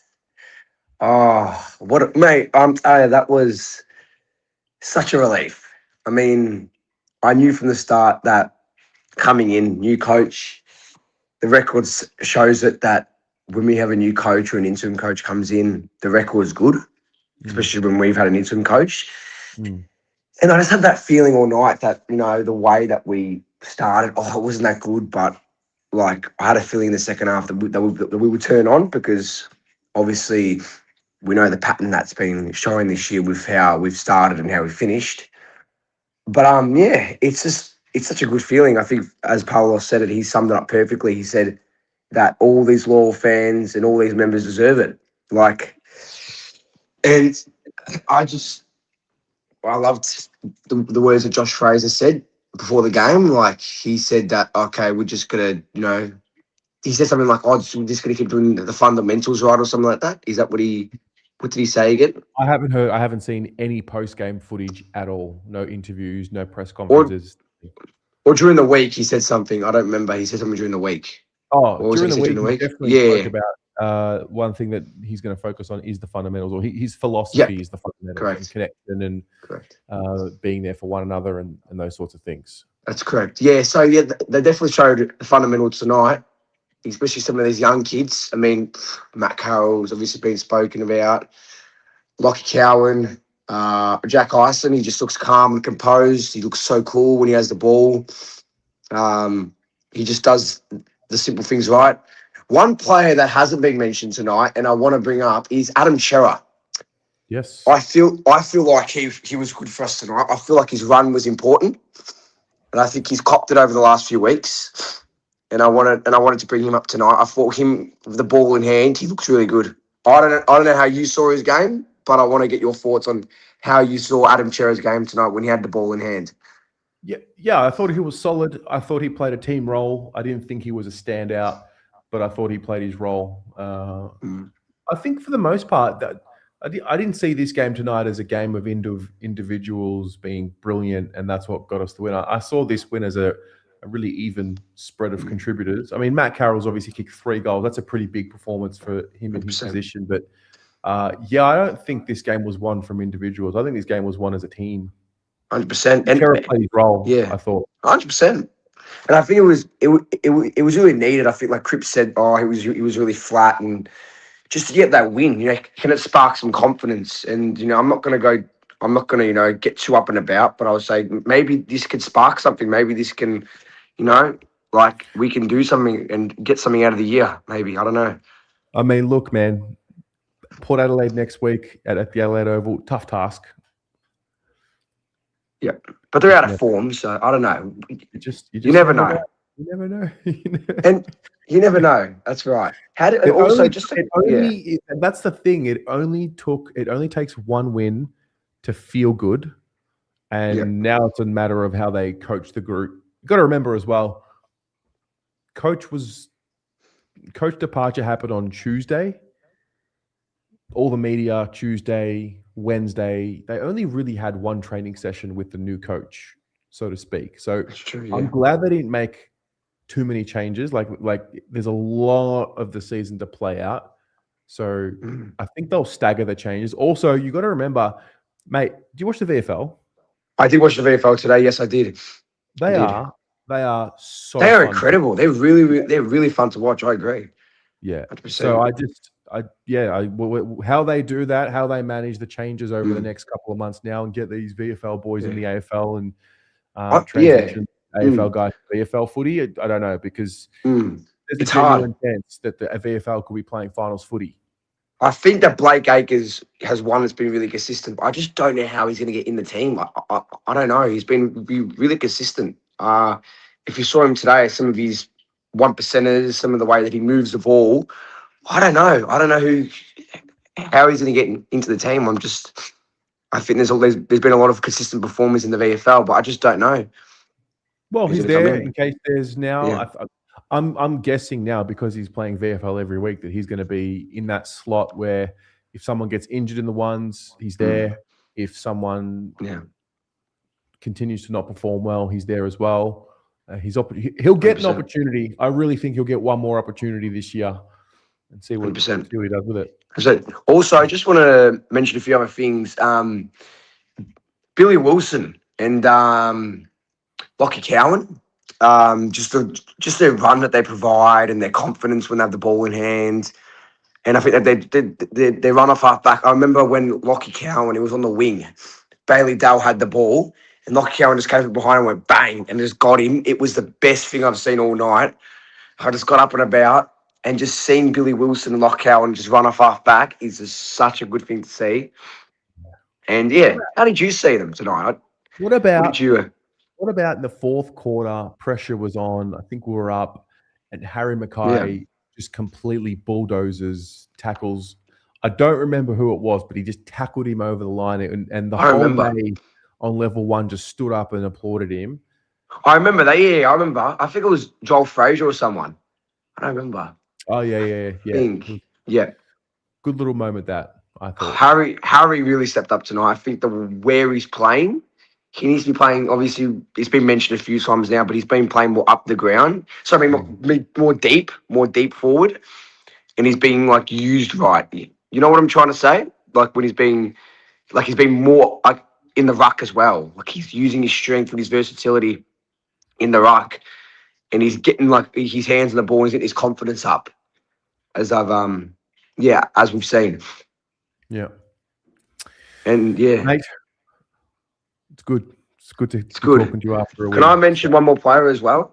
That I would really, really love to mention. Ollie Florence. Has he been mentioned tonight, or has he not been mentioned? You know what? Much? Not enough. He was excellent. Ollie Florence, he was unbelievable. I loved him tonight. I thought his run. He makes a few errors, but he makes up for it. And I feel he really, really he's been really, really consistent over the last few weeks. And I feel like he's been a good pickup. I mean, he's been one that we've needed, and I feel like he had a good game tonight, Tez. So I agree. Yep, go the Blues, Tez. I feel good. We all feel good. On to Port next week. Have a good night, mate, and have a good weekend. Night, see you, mate. That's great. That's actually really great. Lana. Hello, I'm back. Hello, welcome back. You had to get Thank on after you. a win. You just had Yeah, to. exactly, for balance. Thanks for having me back. Just a couple of quick observations from me. One, totally loving your analysis of the Carlton board of late. I think it's a really important discussion to be had, really balanced perspectives as well. So learning a lot from those. I don't know if anyone else is, but I hope they are, because it's really valuable information. So I don't know how you do those deep dives, but kudos to you. Thank you. Well, when we lose, I look for answers. And it's my way of coping. Well, I have to say, I was sitting in the stands tonight, because I go with my dad, and I said, I didn't think we'd be back here again, as in like bottom four, like after the 2023 prelim and stuff. I thought, surely these days are behind us, but that's okay. I will take the win. I'm happy with the win. I tell you what, it feels a hell of a lot better going on the train home, having a win, than it does having a loss. You just feel lighter. And I think I was in the same bay as, was it Paulie or Paul? Yeah, Paul before. He's because I turned around, I thought I recognized him. And that bay was up and about. It's the members reserved. And I have to say, I'm like enjoying some of the sass that I hear from the Carlton supporters when we're up and about. Some guy, I think it's the Barker for the Western Bulldogs. He's got like the red hair.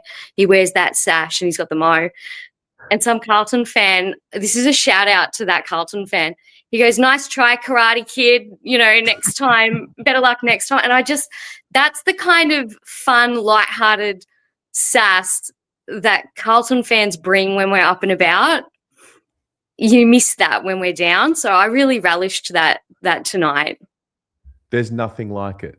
There's nothing like it. And I mean, I can handle losing. I can handle losing, but not that much losing. When it just got to a point where it was just so much losing, and then we almost lost sight or forgot what it was like to win. That's why I think tonight's important. Now, I don't know how many more wins are coming for the rest of the year, to be honest with you.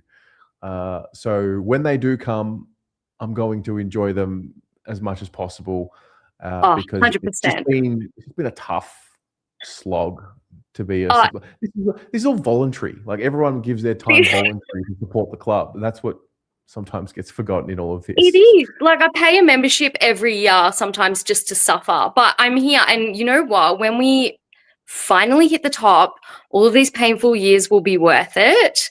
And I really do think, I don't know, I feel like the young kids, they're the green shoots coming through. I have hope for the future. Ison's goal at the end was just like sweet relief. Yeah. I think everyone understands, like the way we stood up and cheered that moment, like they're the good thing. So, whatever happens next week, the week after, whatever, like I think as a community, a Carlton community, we just have to come to grips with where we're at, just accept it, and really take pride in these little wins and the little moments. Like I think the way that was spreading the ground in the last quarter, to me, that felt new. I was like, they're trying to make the ground wide. They made the Bulldogs work for it. And the Bulldogs were kind of rattled in that third quarter when we jumped ahead of them, and I liked that. Definitely. It was literally a narrative flipped of what we've seen teams do to us. And then like our confidence drops. We can't hit a target. The Dogs couldn't hit a target. Like I watched Bailey Dale. He's a great player. I watched Bailey Dale just like completely lose his powers tonight. Yeah. And I mean, honestly, I think there was a couple of comments earlier about the umpiring in the third quarter, which was like there were a couple of high hits that absolutely should have been paid in our favour, but it didn't matter. Personally, I think if you're relying on umpiring calls to win a game, then your team's probably not doing well enough to begin with anyway. They should have been paid for us, but anyway. But it was good. I felt better about this win than I did about the Richmond win, so I'm just gonna float into what is tomorrow, Sunday, feeling good about things. And so thanks for having me on. I'm going to leave it at that because I feel like I'm rabbiting on. It's too late for my brain to be working appropriately. I don't know how you do this every week. But thank you, Terry, for everything. Pleasure. Thanks for calling in. See you guys. Thank you. So good. So good. Back to the UK. Tony. Hello, Terry. How do you feel? Light. I think Lana said it well there. Just light, just not having to do an autopsy on a dead team again for, it's every now and again is nice. It's funny how the human psyche works. And Voss said in his interview with Damo, it's like, oh, I hope the players can now play with a bit of freedom. And there were moments in that game where you actually felt like they were almost about to break, but they just couldn't hit a target. But one of the things that Josh Fraser did that Voss rarely did, if ever in 5 years, was we didn't get beaten by what we know. Bont got quelled and Bailey Dale got held. And look at that. Wow. You actually put time and effort into, what beats Carlton or what the one wood is of the opposition. And guess what? Wow. Bailey Dale pressured. Frankie Evans did a good job. And as you just said before, just the weapons were gone, the powers were gone. And Bont, I think it was Dunstall or one of them was just like, he had like one touch in that either third quarter or fourth quarter. Like he wasn't doing it much. And he always kills us like Dacos kills us. First time in maybe 5 years, apart from maybe a Port game where we'd stopped Houston and Mitchell, Kane Mitchell, whatever his name was. And a coach put effort and time into the opposition's weapons and we stopped them. Wow. Amazing. The basics. No one's actually mentioned that tonight. Yeah. Like the profile of player that usually gets off the leash didn't really happen tonight. Yeah, the usual. I know they had a couple of injuries. We know they have had the injuries, but Bulldogs and Bevo usually play a pretty good game style that will still stand up. And as they did against, I think it was Brisbane, they still stand up even with the injuries. And tonight, the one wood was taken away. Carlton had the pressure. Carlton showed run and dash and a bit of freedom. And we want Billy Wilson to be fed the ball. I wrote off Cowan last week. I said it. I was like, what is he? He's just a tweener. He's not a tall defender. He doesn't have the speed or the skills to be able to play that distributor of halfback. But guess what? Most meters gains, and he dominated that all night. He had 7 marks, 514 meters gained from 85% time on ground. That was one of his best games of the year, if not for a long time. And he showed that next Tuesday. He showed that heart, that grunt and dash from minute 1, which we hadn't seen. And that's one where I'd written him off last week. I was like, all right, send him over to Tassie. Is he done? And we can throw in the lack of Carlton development and everything that we, talk about ad nauseum. But he actually showed what he's shown in spurts, maybe in 23, 24. But that was probably a bit too old for a breakout game. But he actually showed what either we expected him as fans or what we'd hoped when he, came in 22, 23. Yeah, I'm just looking at him now. He's 21. He's played his 47th game tonight. So he's in the sweet spot. A couple of preseasons in. Body's filled out. He's got his tats now. So I was talking about it during the week when we spoke about Fraser, and I was asking the chat, like, which player do you think will flourish the most under over the next couple of months now that Josh Fraser's here. I was pretty big on it being Cowan, and it's the jury's still out. It's one game, but it's going to be one of the biggest curiosity points for the year. Which players are going to thrive the most under or out of the old system? I think Ollie Hollands is one, and we saw that, and we know that Ollie Hollands can do it when he's in that wing role. And David King gave a bit of let's say menage a trois to Artie Jones all night as one of the hardest workers that he's seen on the football field. And then when you look at this, Hollands had the most distance covered at 14.6, and he had 2 more sprints. He had 27 sprints for the game, and Artie Jones had 25 because Artie Jones cheated and got out the back a couple of times. And Ollie Hollands had that run, had that dash, showed a bit of heart, had I think he either copped a hit or he did a bit of an ankle, might have been before the second quarter. But like average speed in attack, 9.4 Ks, only beaten by a couple of others. So Hollands, another one. Billy Wilson, feed him the ball. Jagger kicked a lot more, which was great. And if he gets that up to 350, 400 meters a game, he hit 286. Haywood, beautiful connector. I always liked redhead Tom Lynch from St Kilda and Adelaide for years because Carlton always missed that connector from midfield forward. But Haywood had some strong contested marks, was there when needed. And we always rely on Mackay for that long kick out. But Haywood absolutely bailed us out a few times. Zach Williams had his moments. Kemp, as always, relentless trying to work, but couldn't get on the scoreboard. And as you said earlier, we didn't need the heroics we didn't need a A+ game from a Chera or a Hewitt. They did the team thing. Because if you look at the stats, like 14 touches for Hewitt, way down. But when you saw him, he had those quick feet, he had those quick hands. This was more of a team effort, which is very anti-Carlton. And I know Cripps had a big game. Walsh in the first quarter was breaking tackles, and then he disappeared for a bit and came back. But this was a real team effort, which we've rarely seen at Carlton. It's a good point. It was very much a systematic win tonight. Yeah. And Fraser said it, work on the basics. And like you said, they had one training session, 2 hours odd, looking at your report, and just work on the basics. And they screwed up a fair bit. But was the heart there? Yeah, that's what we've been asking for as fans. Was the intent there? 100%. Was the physicality there that we've been demanding? As Paul said, reward this loyalty that we give. Yes, it was. And look, they were tired at the back end. It's probably 2 or 3 minutes to go after they had that patch of beautiful control. Very anti-Carlton. From minute 5, there was 5 minutes to go to about 3 minutes to go in the last quarter. And hey, take what the opposition give you, which Carlton never do. Guess what? Yeah. They did, and they had about 15 marks and chipped it around. And a couple of again terrible umpiring all game, which it could have been a bigger win for Carlton if it wasn't for 4 or 5 cheapies to the Dogs. But again, that was very anti-Carlton. That control at the end there, not a panic merchant inside in that last few minutes, which is very anti-Carlton. We would usually rush or try and do too much. So maybe Fraser coming in as a stripped it all back, going, you know what, boys, we've got 15 weeks of this. And I think making this, like Voss making this call, again, yes, we've all spoken about how we've probably wasted 9 months, but there's also context to that.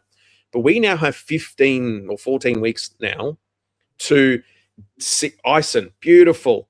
And again, this is what happens when you don't have any injuries and they can actually get on the park and play. So and the VFL won again. And Ison just...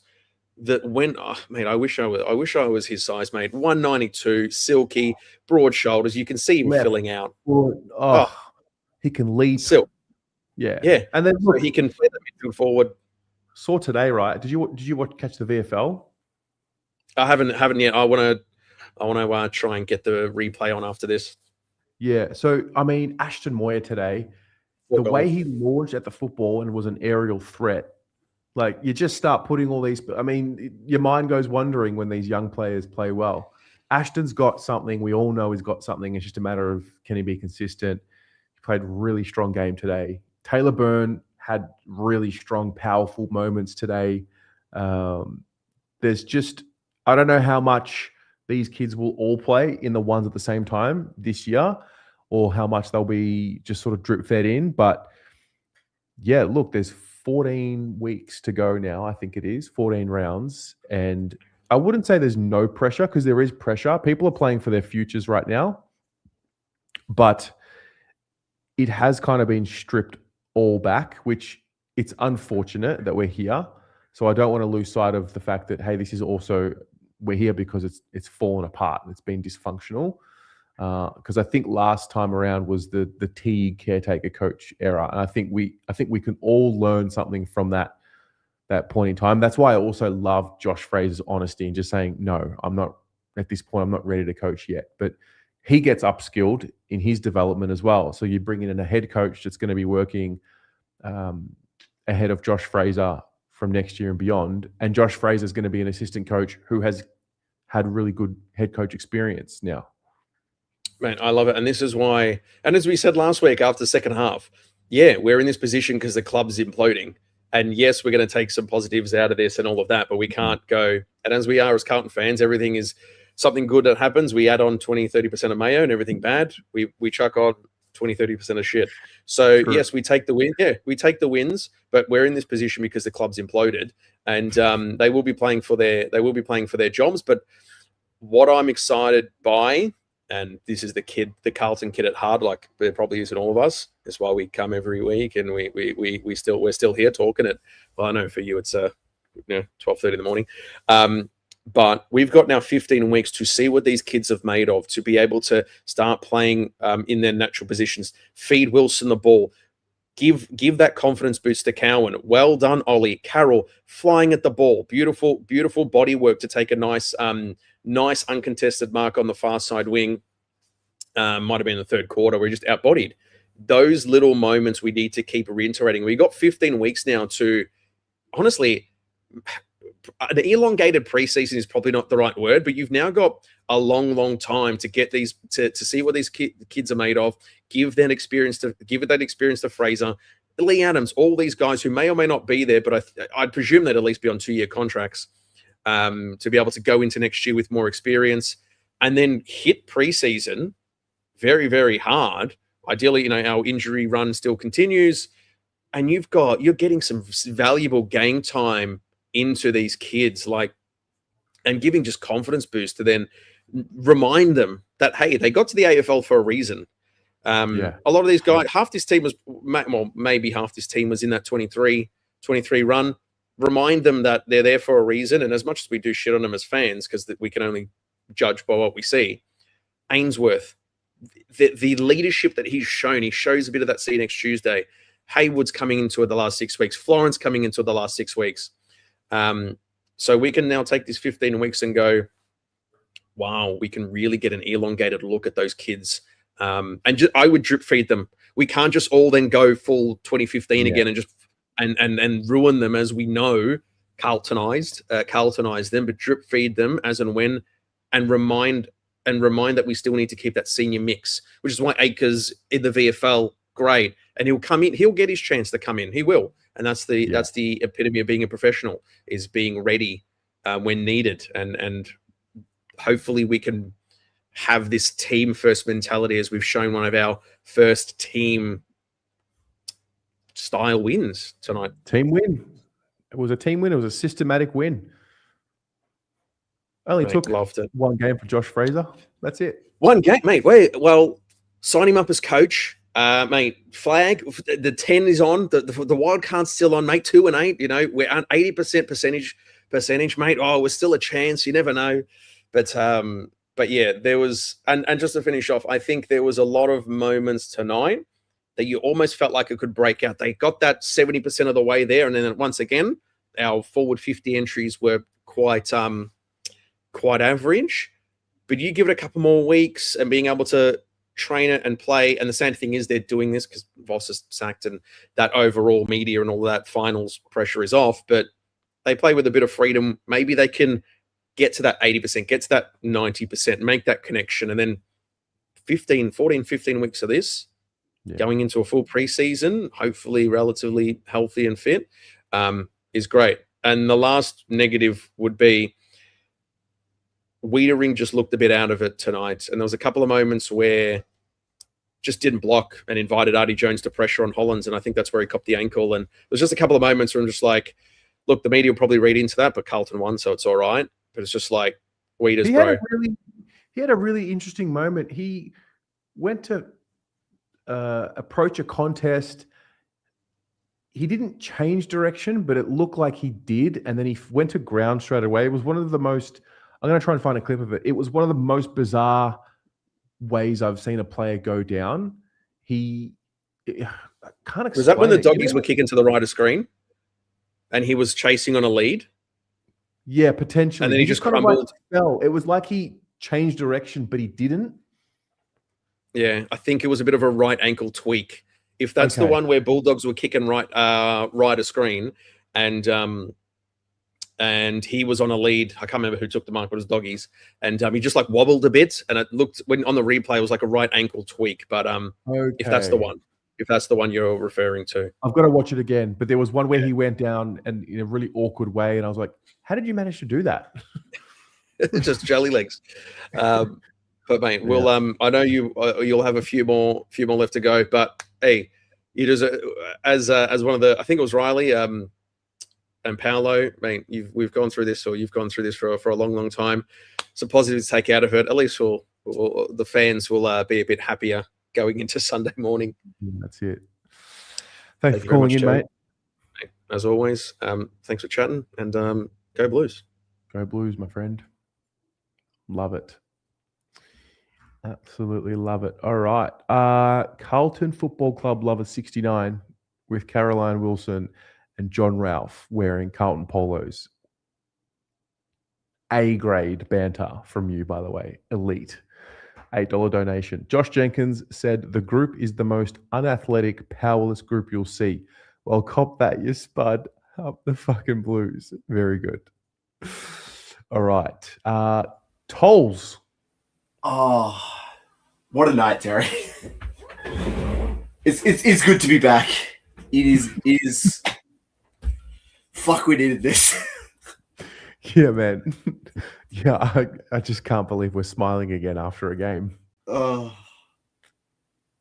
it's been probably years since we've felt this much relief. Yeah. For a game.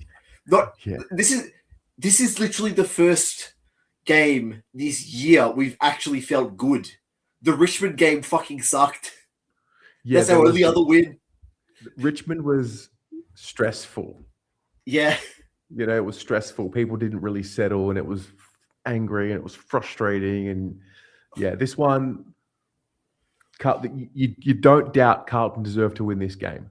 Yeah, they won this game on its merits. And the Dogs are a good team. They're not a great team.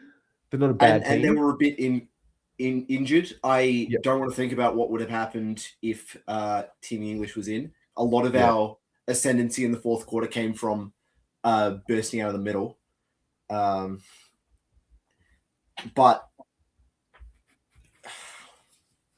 hey, it's good to be back. You know what? I've seen enough. 5 years to Josh Fraser. No. I've seen enough. 5 years to David Teague. I mean, Josh Fraser. Sorry. I've just seen Pommy in the chat. I've just lost my mind.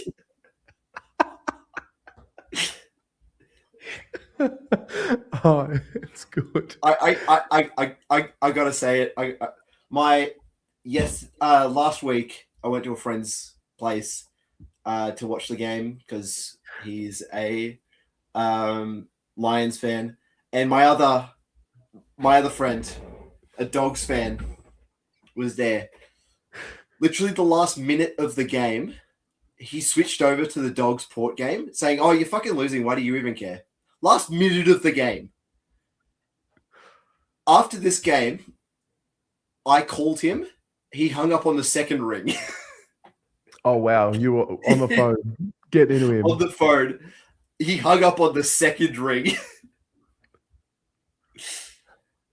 It's good. It's good to enjoy the footy. It's good to enjoy the footy. It's been a while. Yeah. Yeah. Are we a chance against the Power next week? I think we are. We wiped the floor with them at the end of last year, if you remember that. That was a good night. That was another good day out at the footy. Yeah. I mean, Adelaide Oval's always pretty rough for us. But after that, we've got, if there is any big scalp that we could ever take, it is Geelong. We always have Geelong's number. I think we're always a chance against Geelong, no matter how good we are.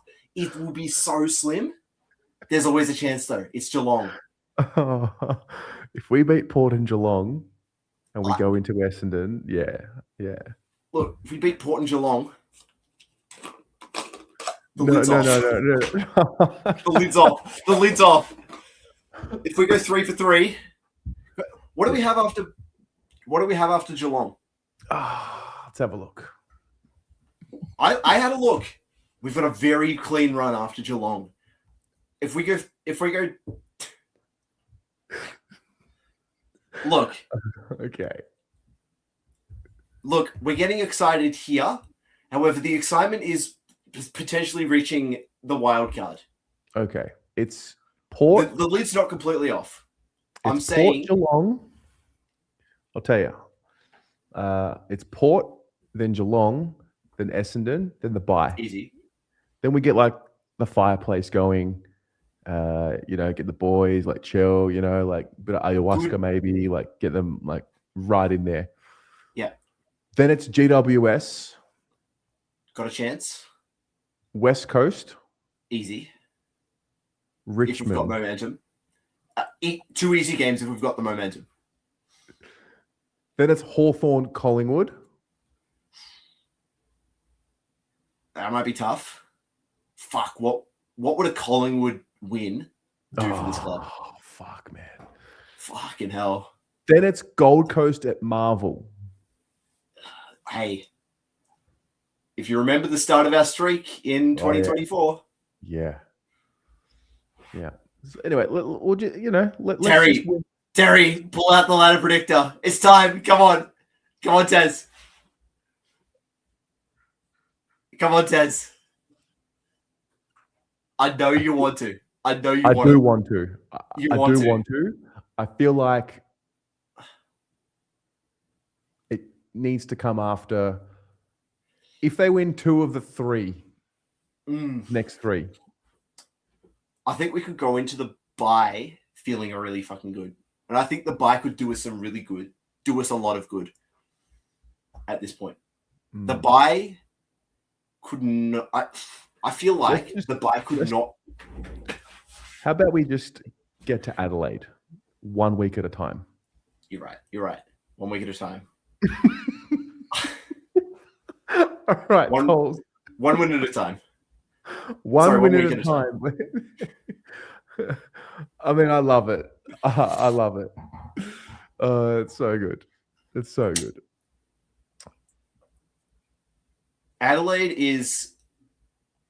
Port Adelaide is the test to see if we can take this to the road. Geelong is to see if we can take a scalp, and Essendon is to see if we can put on the clamps, and then we get to the bye. Yeah, 3 wins.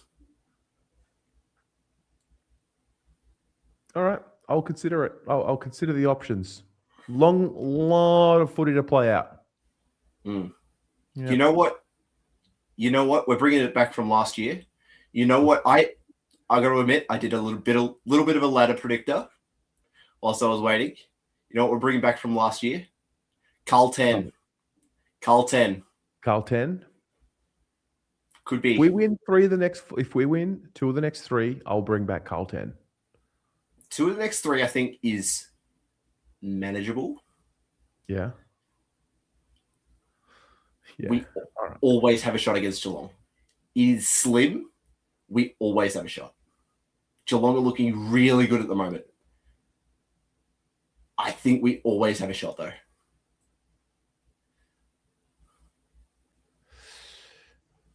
All right. Well, Tolls, it's been a pleasure, mate. Yep, for sure. You take care. See you next week. Or not. See you next week. See you, mate. Tolls, get me going with the ladder predictor. Aiden. Hello, Terry. Wow, Aiden after a win. Yeah, that hasn't happened since Richmond. Even I was a bit pessimistic after that win, but yeah, I think a lot of us were. Wow, Aiden after a solid win, like a genuine win that you don't. Wow, it's good to have you, mate. When has that happened? That's what I'm saying. Like it's all we do is probably have to review go losses. far back as 2024. Yeah, yeah. But yeah, good win. Great win. It was a bit of a slog throughout the first 2 quarters, three quarters. But again, it was much better than what we've seen over the past 8 weeks. Very, flow, very, quick. It was quick at times. I've never really seen us hit that many targets probably in about 2 years. Our foot disposal and our skills they were on point today. And I think, Ollie Hollands, he had about what? I think 84% disposal efficiency. When has that happened over his career? So it's funny what happens when you actually play the guy in his correct position and Carlton. Yeah. Because again, Cowan tonight. Yeah, he was phenomenal. He ran his guts out. He was brilliant. And I thought, Billy Wilson, he's showing good signs, and I think you need to persist with him throughout the rest of the year, if I'm being honest with you. I don't think I'd play Sard. I mean, Sard will get his chance, but I don't think, I think we need to move past players like him, Akers, and even Fogarty. I think you just need to persist with the youth. Basically, I mean, Sard's got a role to play on the list for the rest of the year, and that is whether he's playing in the ones or the twos, whatever it is. But if he's playing in the VFL, for example, I mean, he's going to now. It's important for him to help the development of like Harry Charlson, Billy Wilson during the week. Like, there's some really important roles that these senior guys have to play for these younger guys that are coming through that we want to, move forward with. Yeah, of course. Like, I mean, as you said there, like he's like the three that I just mentioned, like they still have a role to play when it comes to, the youth and the VFL and even the AFL. But again, it's crucially important, like as you said, that even though those 3 players aren't playing a lot, there's still benefits to them not playing. And that's because if you look at I don't really watch the VFL a lot, but if you look at how they're going now, like they're top 2 and they've got a fairly good percentage. And if you consider who we have playing for our VFL side, some of them are seniors, and again, they're developing our youth pretty nicely at the moment. Because look, like I'm just looking at based off their stats. I'm not looking as to how obviously they're playing, but I'm sure you'd know, like they're like obviously based off their ladder and based off their results, they're developing pretty nicely, and you got to give senior boys credit for that, and also coaching. But again, I think now throughout the next 14 weeks is that I'm not going to say you need to blood a lot of youth in, because you can't do that. I just think you need to persist with a few throughout the next 14 weeks, because again, I think the next 14 weeks, they're important for everyone that's on this list, regardless if you're a 30-year player or a 12th to 13th year player. Because again, there's a lot of uncertainty around who's going to be here, captain, vice captain, and even, I don't know, I think I saw like if someone doesn't want Ollie Hollands here. I mean, you're always going to have that. But again, like if you want a contract or if you want to stay here, then you got to prove it throughout the next 14 weeks. And again, like tonight was a great win, but again, I'm not going to get too excited over one win, because the last time I got very excited over one win was against Brisbane in 2019. David Teague's first game when Cripps turned into something. But thing about Carlton is one spark can become a flame, and one drop can become a wave. That's the power of Carlton. We can spectacularly fall and spectacularly rise. That's just the way it goes. Yeah, and again, like I think if you can relate that to the fan base, like I think I think Brian Cook said last year after the North Melbourne loss that every loss feels like a funeral to the supporter base, and every win feels like a grand final win. I think that's just how the supporter base is. And if you look at tonight, like there was 40,000 people there. I didn't expect even half of that to be there. Like it was unreal. Yeah, unbelievable. I couldn't believe 40,000 people turned out tonight.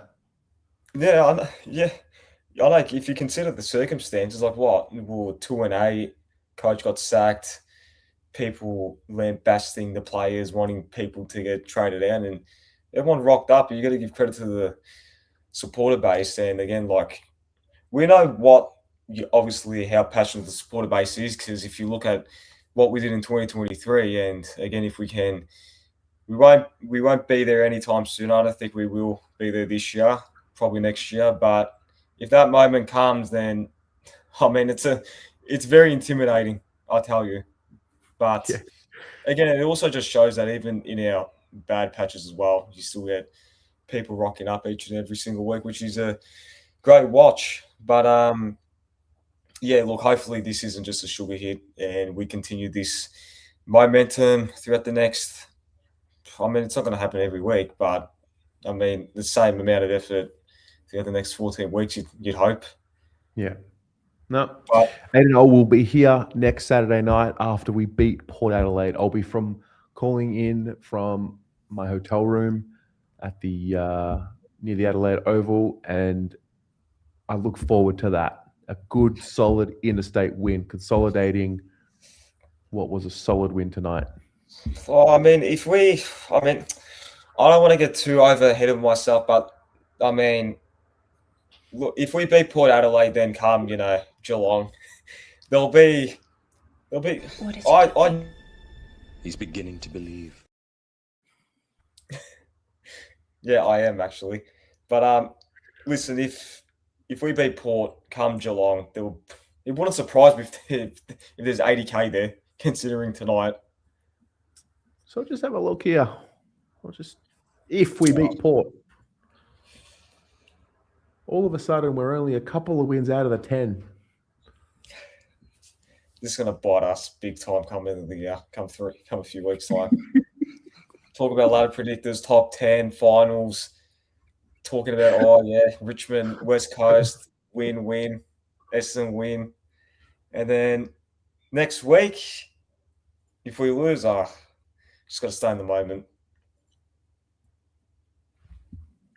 But listen, if we do make top 10, I mean, he did say that he doesn't want the job, but would you give it to him? Because I don't want to do another David Teague. If I like that, genuinely, that was mentally exhausting.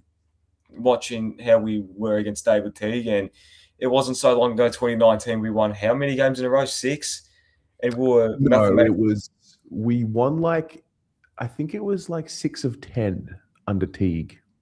And wasn't there a point where we were mathematically still able to make finals? Yeah, and then you know what happened? 2019. Don't know if we were mathematically still able to make finals in 2019.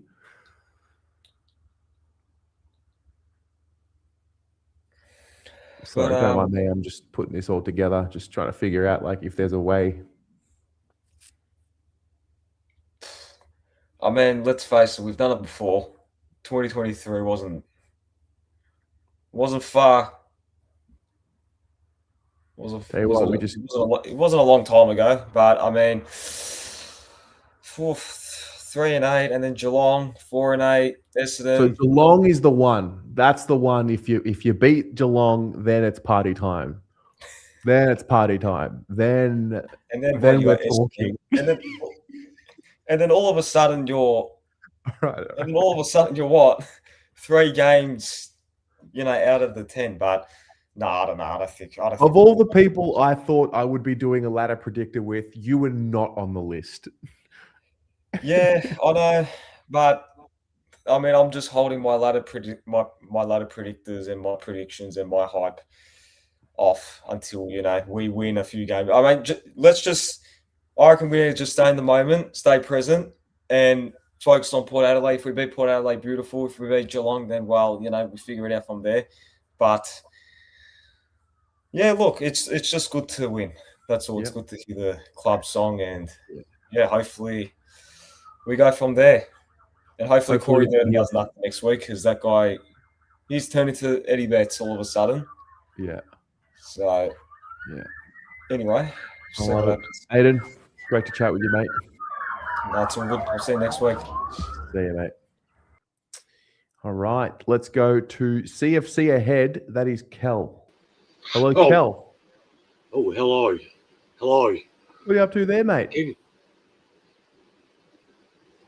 I'm good. Going well? Yep, going well, yep. No one's mentioned these. Pito was sort of off for the last 10, 15 minutes of the game. Do we know what's going on there? I was not aware of that. True, because Harry... Because Harry was rocking for the last 10, 15 minutes. Mm-hmm. And on the AFL app, while the game was on, it said he was injured, but now it's not saying he's injured. So I'm not sure myself, and I missed whatever happened. So anyway, that's the only thing I'd like to bring up about that game. And we had 3 Carlton wins today because the VFLW won as well. Well, yes, they did. Just on Pito, he had 68% game time. So I think you're onto something there. Yeah. Yes. And last week he was a bit off too.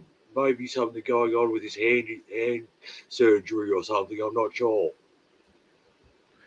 Yeah, definitely hasn't been the same since the broken hand or the thumb, whatever it was for him. Yeah. Because look, everything else I was going to talk about has been talked about, so why go over that again? So I won't.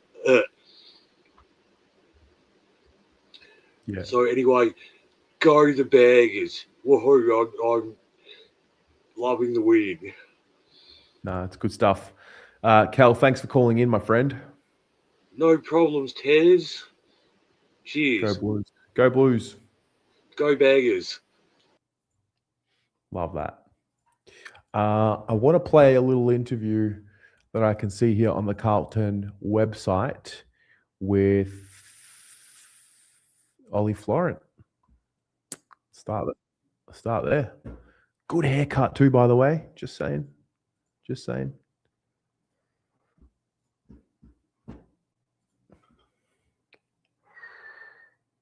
Rooms with Ollie Florent, the victorious Carlton rooms. Floz, that must have felt nice. Oh, all right. It felt really good. Not going to lie. Just when the siren went and the boys, fought all the way to the end, it just felt like that. Like we've put in the work, and hopefully we can get more results. Safe to say it's been a tumultuous week at Icon Park. Just how did the boys rally around each other leading into such a big game tonight? Yeah, it's been a big week.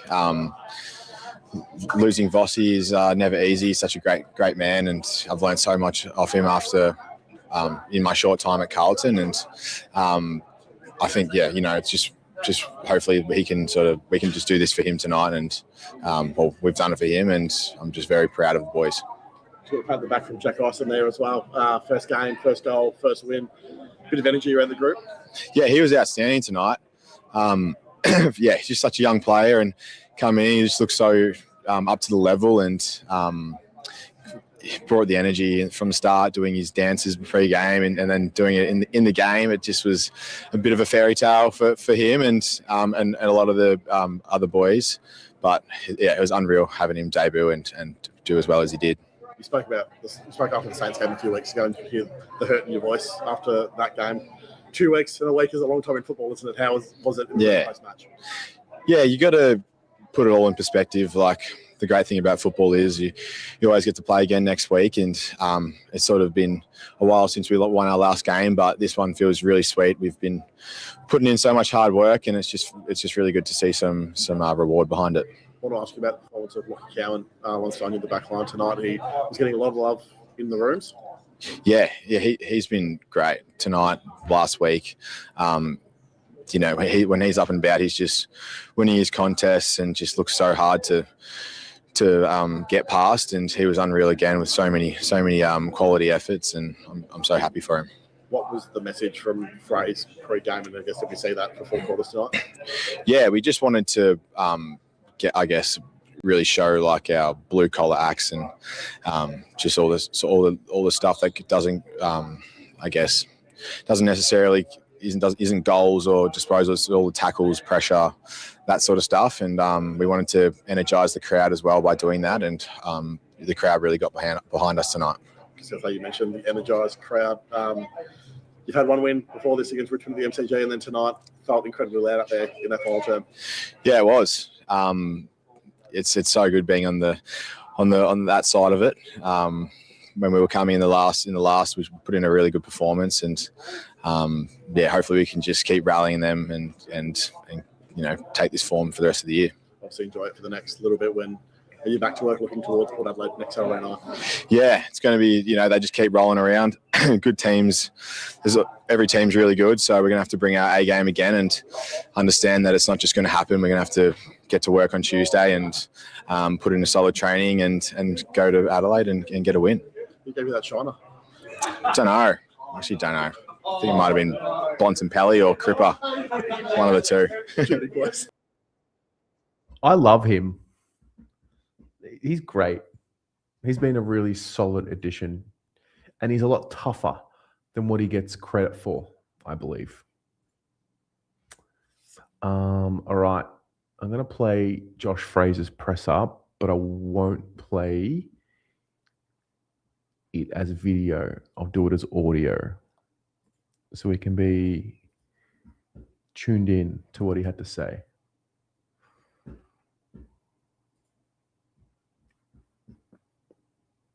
Josh, 1 from 1, you must be. Can you hear it? How easy is this?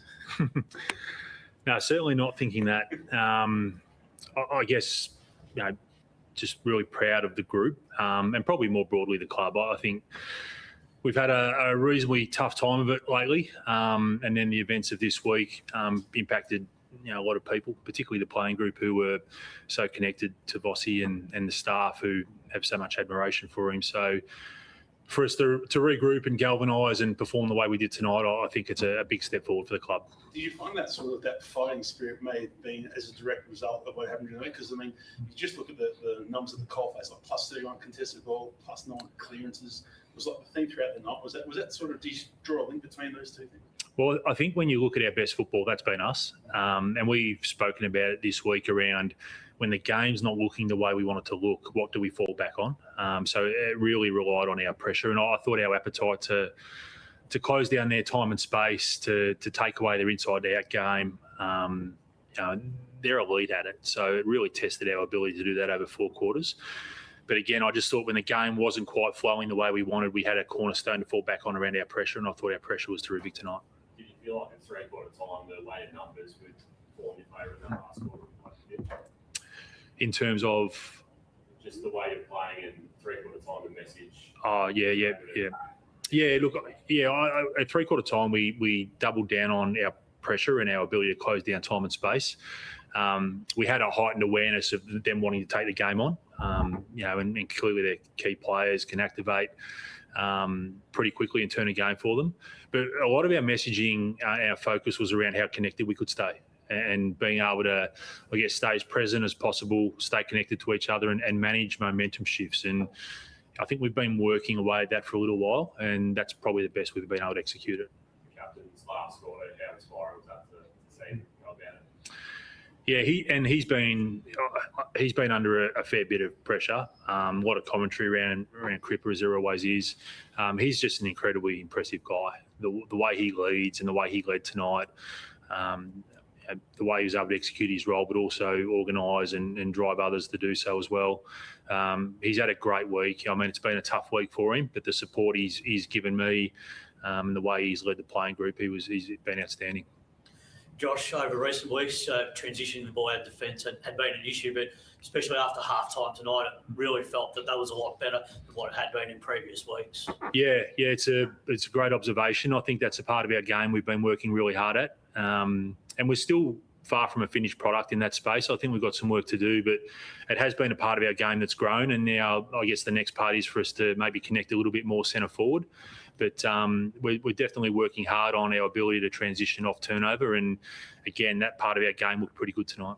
Also, the flexibility to be able to have a different mix at times through the midfield. There was times where Sherry went forward, even Cripps at points was inside the 50. So you were able to rotate that midfield group and keep the Bulldogs guessing at times. Yeah, and that's something that we'll continue to explore, the mix of players throughout a game. We've got an opportunity now to try some different things, get a look at different players in different roles. Ollie Holland spent some time through the midfield in the last quarter. Benny Ainsworth had more time through the middle. So that's where we have to get to. We have to keep exposing personnel through that part of the ground. But again, tonight I thought the guys that were in there, depending on the mix, they all stood up really well for us. Just a comment on the performance of Matty Carroll on the wing. He kept you guys in the game pretty much, didn't he, into that last quarter? He's having a terrific year. He really is. He's elite in the air for the position he plays and his running capacity and his ability to turn up at contests. So I think he's having a terrific season for us. And, that's, again, a credit to the work he's put into his game. But, yeah, he's someone that's been really reliable for us, that's for sure. Did you expect the crowd to connect with Jack Larson the way that they did? Great question. I'm not sure I expected it, but we had a focus tonight around the way we wanted to play to really connect with the crowd and our supporter base, and that was an important part of, I guess, the way we wanted to play tonight. And Jack added to that, and it's really exciting to see him get his opportunity. Again, he's a great story. He's going to excite a lot of Carlton supporters over the years. But the way he was able to stand up in the last quarter as well, I think he had 7 or 8 possessions in that last quarter when the game was quite hot. So, he's a bit of a cult figure already, which is fantastic. And his game's only going to continue to get better. Did you feel like after the events of the week that there was a bit of a weight lifted off the shoulders of some of the players? Oh, potentially. I probably haven't thought too deeply into that other than on quick reflection, really proud of how we were able to galvanise quickly as a group.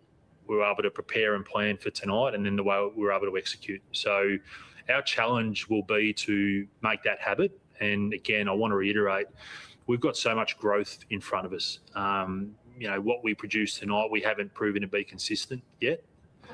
So we've got to double down on what that looks like. Now, whether emotion played a part tonight, I'm not sure. That's our challenge, to make sure it becomes habit and part of our game. Just that final quarter in general, I mean, the inside 50 was like 19-4. It was just absolutely, it was just one-way traffic. Given how much of an armorous it was for the first 3 quarters, did that sort of, I mean, maybe not take us by surprise, but it was like, you must have been pretty impressed with how you were able just to break the game open so convincingly. It was pleasing. It was pleasing to watch. I mean, we've I don't think when we've taken territory at times this year, we've been able to maintain it and build pressure on the opposition. So we were quite connected, I thought, behind the ball tonight. I thought all our lines contributed to the way we defended. And then, to your point, we were able to play the game in our front half late. And then I guess over time, it just builds energy and zaps a bit of the opposition's energy, and you get a chance to create scoring opportunities. But again, we need to continue to be able to show we can do that consistently. 28 seconds left. Yeah. I wasn't comfortable. But what gave me comfort was looking down and seeing how well the players were connected on field. That was what gave me some comfort, and that's something that we've been focusing on. And Travis Boak and all our assistant coaches have made a real point of emphasising and growing that part of our group. The second half in the last couple of weeks just proved the performances at the start of the year when the second halves were a problem. Just more of a mental thing, and it wasn't physical. Well, I think the game's changed a bit too. I think momentum shifts in the game now happen really quickly, and experienced groups that have been together for a long time, and they can probably manage it reasonably well. And I think we've clearly been able to. We've been in some positions where we haven't managed it well, so our learning's taken longer. Now, again, because the way the game is set up, you can actually transition and get speed on the ball quite quickly and score and get territory from stoppage. But we haven't managed, as I've said, but tonight, being able to win contest and get territory, the way we set up behind the ball, so much better. So that's our challenge to maintain that. And from the coaching perspective, from yourself, like first game as coach, when you reflect now sitting here, and what was, will you now go back and go, I handled this situation well, and some things that you probably weren't as a coach tonight that you can take forward, so over the next 14, 15 weeks that you can become better at the job that you're doing and giving that communication to the players?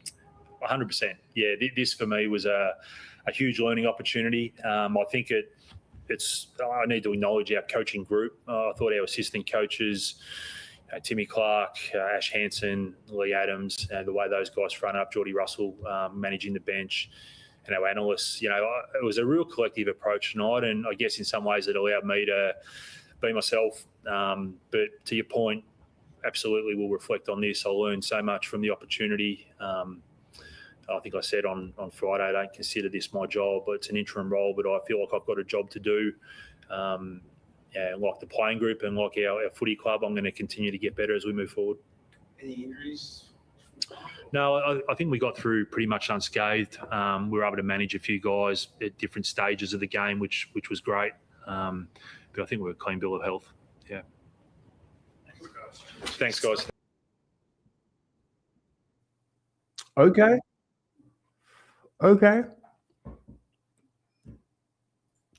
Shout out Josh Fraser.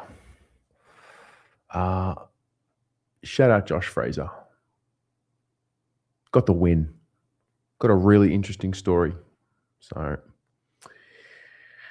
all right. I think that's us. It is 1:11 a.m. in the morning, and it has been quite the week. So I think it's time for bed. Thank you very much for tuning in, everybody. I hope you enjoyed the fan cams. So good to do the fan cams after a win. This is what the fan cams were made for. They were made for wins. It turned into a lost therapy session. But the best part about the fan cams is a win, because then we just get silly. We just get silly and we have fun and we smile and we take the piss and we get the ladder predictor out and we talk smack. And that's what footy is all about. Footy is there to be joyful. We could step out of the real world for a couple of hours a week and the stresses of the real world, the things that really do matter, and step into a realm of something fantasy, I guess we'll call it, where we can just have some fun. So it was great. If you were here from earlier in the day for the VFL watch along, you're amazing. But yeah, it is an absolute privilege to be here and doing this with you all. So hopefully we're here next week doing it again in Adelaide. Fuck, I was dreading the Adelaide trip. Now I can't wait to get to Adelaide. All right. See you in the morning for the review. Look after yourselves and go Blues.